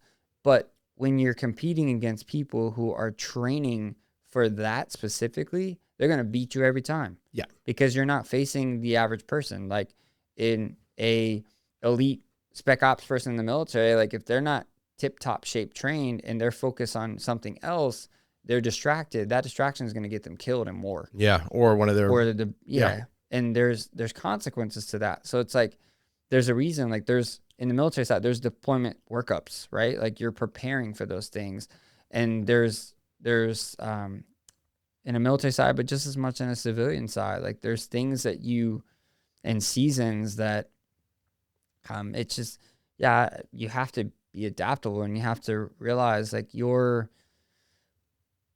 worth and your identity is not wrapped up in how much can you bench press, how fast can you run, even as a man. Like, and I think society likes to put that on people and think like, oh, I can't work out with you. Yeah. No, like your fitness journey is your journey. But where I have a problem is if you don't do anything to take care of yourself. And that could just be, you just carve out 30 minutes to go for a walk. Yeah. And do it with your wife, do it with your daughter, do it with family. Like it's important. Like you're only helping yourself to perform better in other areas of your life, but you don't have to be an extreme athlete. Yeah. Well, I mean, you got a lot of influencers that oversimplify it, and they make it seem as if like, oh, you should be getting up and doing this routine and this and that and the other. Very true. Like they're speaking to people that most of the time got families and other things going on. Yeah. And it's like, no, that's easy for you to say because your lifestyle and your whole business circles around that. Absolutely. You should be doing all those things. Absolutely. The rest of us, a lot of us ain't going to be doing all that. Absolutely. And it's the same with doing burpees, right? Like not everybody needs to go do burpees all the time. Yeah. Right. And there's some things that you can learn, but that's where it's like and like, I think on the day and age we live in, you see a lot of things through social media and people do this and that. And part of it's like brand imaging for some people, and they just want to portray this or that. And I mean, that's their choice, but it's not everything somebody does is something you need to do. Like you have to discern for yourself where you're at, and then you just have to live with the consequences of your decisions. Yeah. 110%, man. Oh, I wanted to go back to the running aspect, and there's a big point here though, because you've mentioned it several times. Mile 17, you know, you're this athlete, you're doing all these things, running ultras. So take us in to what you call your mile 17. So mile 17 all started during an ultra marathon race in January 2024. Okay. I was running an ultra. I had won the 6-hour race prior to this year that I had ran. And then in 2024, I had signed up to run the 12-hour race in Eastern Tennessee. And I went out. I was a favorite to win the race. I got out to mile 17, and my right knee buckled. And I was about 10 hours left in the race that I still had. And I was at a point where, like, I dropped down to my knees. I was crying. I was like, man, there's a lot of people looking up to me. There's a lot of people that were watching the race itself and just my story, and were inspired. And just this crashing moment in a race where I'm like, I want to throw in the towel. And everything on the surface tells me, why would you not? Everyone's like, why would you keep going? Like my right knee, like I literally couldn't walk. I had to pick up a tree branch and use it as a crutch to be able to keep going. And somehow, some way, like I just kept thinking about all the people that were looking to my story. I thought about, man, like I literally said to myself, Bryan, you always say you want to be an inspiration. Well, this is where inspiration begins, because anybody can do it when they're fresh. And I mean, I was still in pain, and I somehow, some way, I managed to run 41 extra miles, and I tied the new shared course record for that race. And I finished in second, technically by like the way we finished, but we both finished with the same mileage. And it was just a reminder to me of, even after the fact, my right knee was destroyed. Like I was not able to walk for a long time. And it was a moment of people were asking me, Bryan, are you glad that you did that? And do you wish you wouldn't have? No, I'm so glad that I did that, because it was just a reminder that when life really brings you to a breaking point, which in that race was mile 17 for me. It's a reminder that you have more strength in you than you realize. And that breaking point is, to this day, I mean, I got to speak on a TEDx platform about mile 17 and seeing how that breaking point, which was just in a physical race, but it ties so much into life. And like earlier we talked about the military funerals and leading that and what I've walked through to be able to get to a point to have the strength to be able to stand up and to do that. And mile 17 is a moment in life where everything is crashing down. You want to quit, you want to throw in the towel, and everything in you and everything around you and all the people would tell you that that's the best decision to make. Yeah. But when you choose to turn that breaking point into a breakthrough moment, what that does in you is something that there's no words for me to describe it.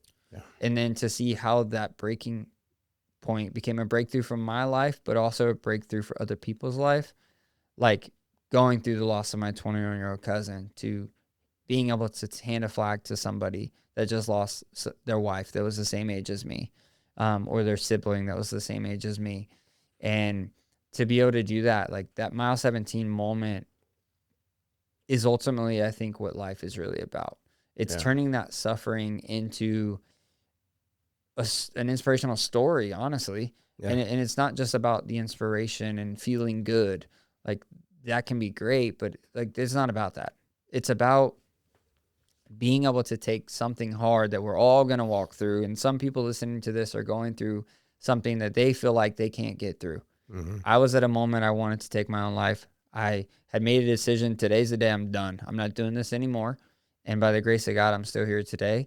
The grace of God, I have an opportunity now to walk with people who have been in that level of depression and who have been walking through something really hard. And my story, I just hope and pray like it is an inspiration to somebody to keep going. Yeah.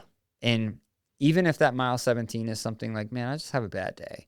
Yeah. It's how do I muster the strength to reshift my focus and remember like, okay, this is a storm that, quite frankly, I don't want to be in. I don't like how it makes me feel.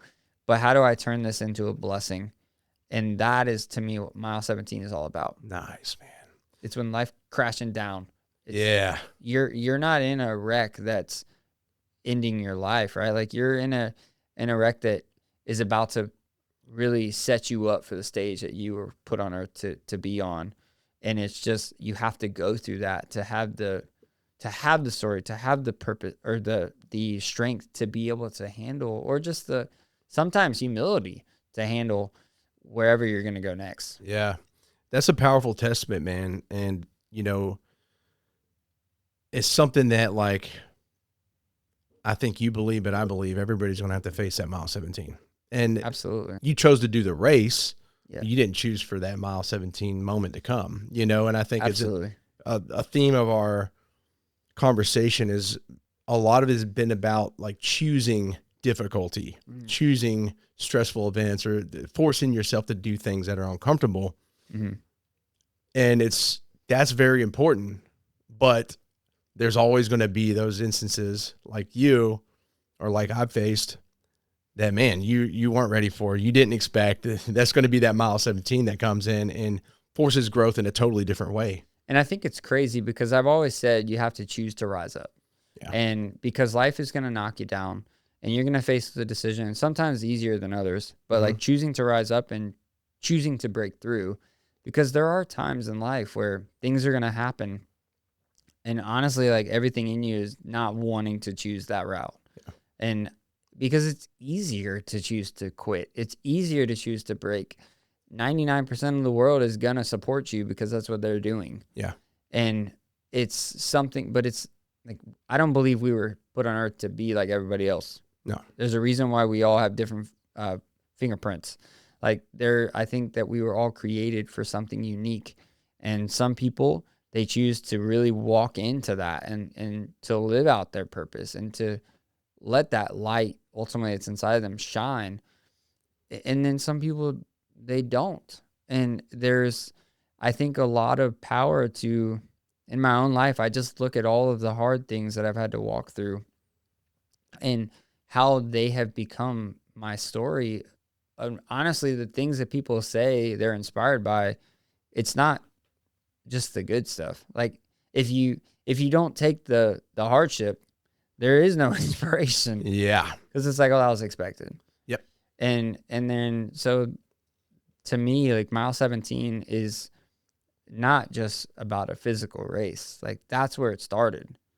The whole saying of mile 17, but it's been my entire life. Yeah. That I've had to walk through different things, and I will continue to walk through mile 17 moments. And there's days where, quite frankly, I hate when people tell me like, oh, Bryan, you're at your mile 17 moment, choose to rise up.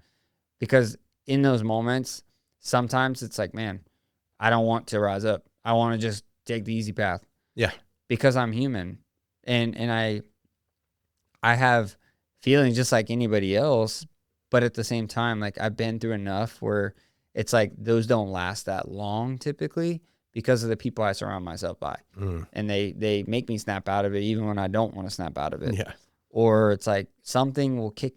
That's why like I think it's so important to have systems to help you get through mile 17 moments in life. Such as people, such as like I think even routines, like because they can be different. Yeah. Sometimes, even though fitness is important to me, sometimes I don't. Working out is not the answer to get me through a certain mile 17. Yeah.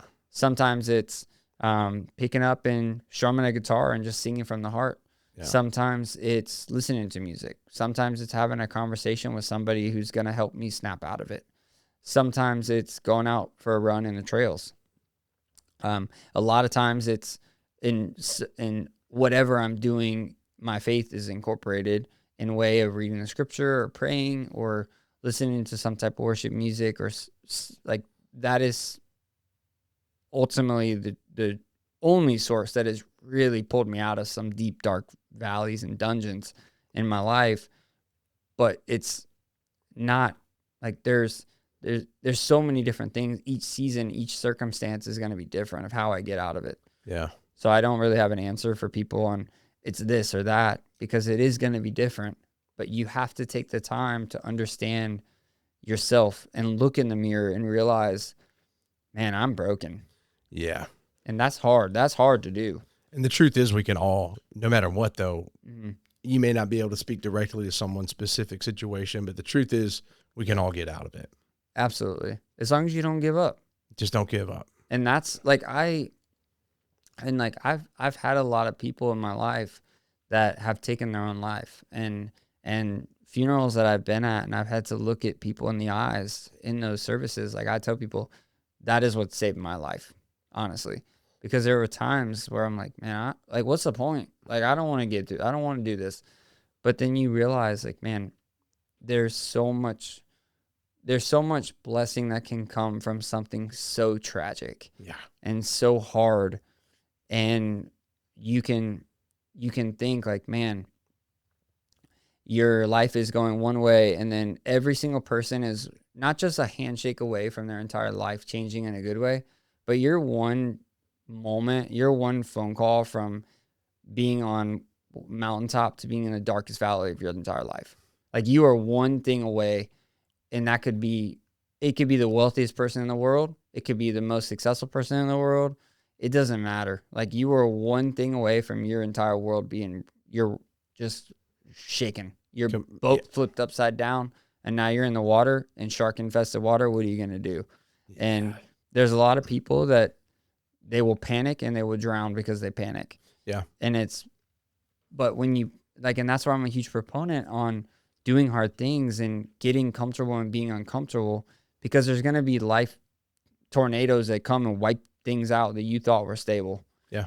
And the question is, what are you going to do when that happens? Yeah. Waking that up inside of you, because like a lot of people sell themselves short, but all they got to do is take a step back and look at the things they've already overcome. Absolutely. Like you're still here from everything you've been through.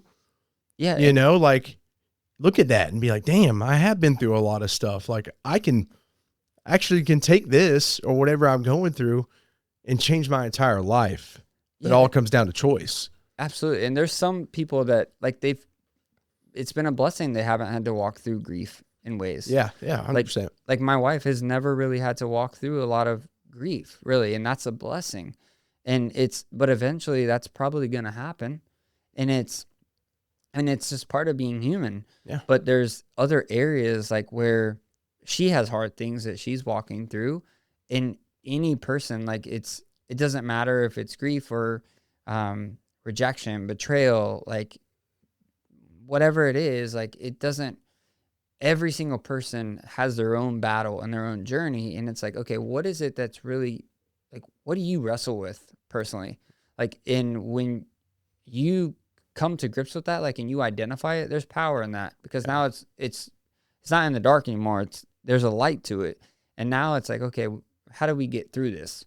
And like, I don't like when people say, man, you've been through a lot of hard stuff. I haven't been through anything. That's not true. Because I know, unless you're not telling the full truth, like there's something that you wrestle with in your own mind. Yeah. Every single person has their own frustrations, their struggles, and one person's struggle is not any superior or inferior to something I deal with. It just, because the state and the season they're in, it's perspective a lot of times. And that is so hard is subjective, I think, in a lot of ways. And we all walk through hard things, and it's meeting people where they're at and realizing you have to figure out, by looking in the mirror and looking at whatever situation you're in, you have to figure out what is it that's really going to help you get through it. And for me, like, I mean, I'm a huge proponent, like my faith is my driving force that really helps me. And the truth to that, like, I think I've seen a lot of people turn to things of the world, and it ultimately does just lead to destruction, and does lead to more heartbreak, or it leads to temporary seasons of pleasure that end up leading to more harm and more hurt in the future anyways. But it's like it's deep within, and it's a constant battle that I think is there's things that we all wrestle with, and we all can struggle with in seasons. And until we are no longer breathing, like, we're gonna have struggles. Because a lot of those things that maybe they do get worse, or they go into a different season, and it just causes more heartache, and you allow those things to happen, but if you're like, well, I did this because of this. But you can make a completely opposite decision because of this circumstance, right? True. So it depends on how you're able to look at the things, or those shadows, right? Yeah. What you got to do is start to show your shadows compassion. Yeah, and that's a good way to put it too, because I think it's so important to surround yourself with people, and this is why I think like a military mindset is so important, of understanding like the mission. Mm-hmm. We have a mission, and if you surround yourself with people that, obviously your mission is going to change in different areas of life. Yeah. But for instance, if you're focused on we are in the same circle. Our mission is we obviously have our own business goals. We have our own life goals, etc. And they're going to be different in certain ways. But ultimately, like, being in the same circle, like, our mission is we both want each other to succeed, and we both want each other to rise up, not just financially, not just in business, but more so in life. Yeah, we're still in alignment. Yeah, because that's the only people I want to surround myself with. Yeah. I think this is a good stopping point for us. I do want to bring you back. I think it would be excellent. There's so much we could dive into, just really expand upon, and I'm excited for it. And I'm excited for the opportunity today to get to know you more and hear your journey. And yeah, dude, thank you for your time. Really. Absolutely. This has been not only an honor, but like, this has been a lot of fun. Just getting to talk with you in a different setting, getting to know you a little bit more outside of what's being shown through this recording. Yeah. And I think it's just so important to surround yourself with people that are aligned and that are driven not just for themselves, but to really make an impact on people that's going to go above and beyond anything that you could honestly even put together yourself. Without a doubt. And there's just value in when you surround yourself with people that are making big moves in impact. It's amazing what more you can do. Yeah. Like when you're not just like it's a brother, and then for the women out there, it's a brother sisterhood that people come together, and you're just helping each other to grow. Yeah. And like that, I think, is where there's so much beauty in life, in community, and being aligned and doing hard things. Yeah. And it's yeah. Well, I'm grateful for this. Absolutely. 100%, man. I got one more question for you. You ready for it? I don't know. We'll see. All right, Bryan. What is your relentless pursuit? My relentless pursuit, I would say, is to ultimately shine the light and spread the love of Jesus to people. Like that to me is what I relentlessly pursue because of what it's done for me. Nice. In a way of like life and everything we've touched on is I've seen life is so short and tomorrow is not promised. And I want to use every resource I have, every opportunity I have, every platform I stand on, every podium I stand on to shine the light that ultimately has really gotten me to where I am today and has pulled me through some really, really dark places, in places that I've wanted to quit and to give up. And it's, yeah, I mean, that ultimately is like, that is my driving force. That is what I relentlessly pursue because I know it does far more than anything I could even do my own strength. Yeah. Like that is what it's all about to me. But it's not in a way of like trying to push things down their people's throat. It's like, I just want to love people, man. I just want to shine light and spread love. And if something I do does that, then that's amazing. Beautiful. That, to me, is a blessing. Awesome. Dude, thank you so much. Of course, man. Bryan, where can people find you and show you some support? Yeah, so if they're in the Central Tennessee area, they can come to Billy Goat Coffee Cafe in Mount Juliet. They can find me on Instagram. It's Bryan Neely 12. They can find me on Facebook, LinkedIn, website side of things. But I would say Billy Goat Coffee Cafe would be first place I would point people to. In a way, it's a community center coffee shop that we are flipping culture and business on its head and showing people what it's really about. It's not transactional, it's transformative. And I tell people I've found myself as like a coffee shop chaplain in a lot of ways and just helping people navigate. And that looks different. Sometimes it's high-fiving people and having a good time, being a goofball. Sometimes it's talking to somebody that's going through something honestly deeper and darker than in a season that I'm in right now. And there's beauty in every light, in every way. Yeah. So that's where I would point people to. And we have organic coffee. It's locally roasted. It's top of the line. Yeah. I'm a huge fan. Yeah, I highly suggest it, guys. Just go check them out. Dude, anything I can do to support you, I'm excited to see what's ahead for you, for your marriage, for your business and everything. And I'm excited to be aligned with you and whatever I can do to help you grow, let me know, man. I'm proud of you, though. I appreciate it, man. This has been a pleasure. Hell yeah, man. Yeah. I'm going to shake your hand. Absolutely. Bro. Yeah, likewise. All right, guys. Y'all take care. One of the biggest lessons that I've learned in this show, and honestly in life, is that healing doesn't live in just one lane. Some people find it through addiction recovery, some through therapy, some through faith, some through hard conversations that they've avoided for years, and some for finally being honest about what they're carrying. I started this show to give people a voice, to share real journeys, real struggles, and real growth. And what it's shown me is how many people are walking through similar battles, even if it looks different on the surface. Through this platform, I've been connected with people across so many lanes: addiction recovery, mental health, veterans and first responders, faith, marriage and relationships, trauma, and everything in between. I want to say this clearly. If you're listening right now and you're struggling, please reach out. You don't need to know exactly what you need. You don't need the right words. You don't have to even know exactly where to start, but through my network, I'll do everything I can to get you connected with the right person in the right lane for where you are. That's what this show is about. Real stories, real connection, and reminding people that there is a way forward.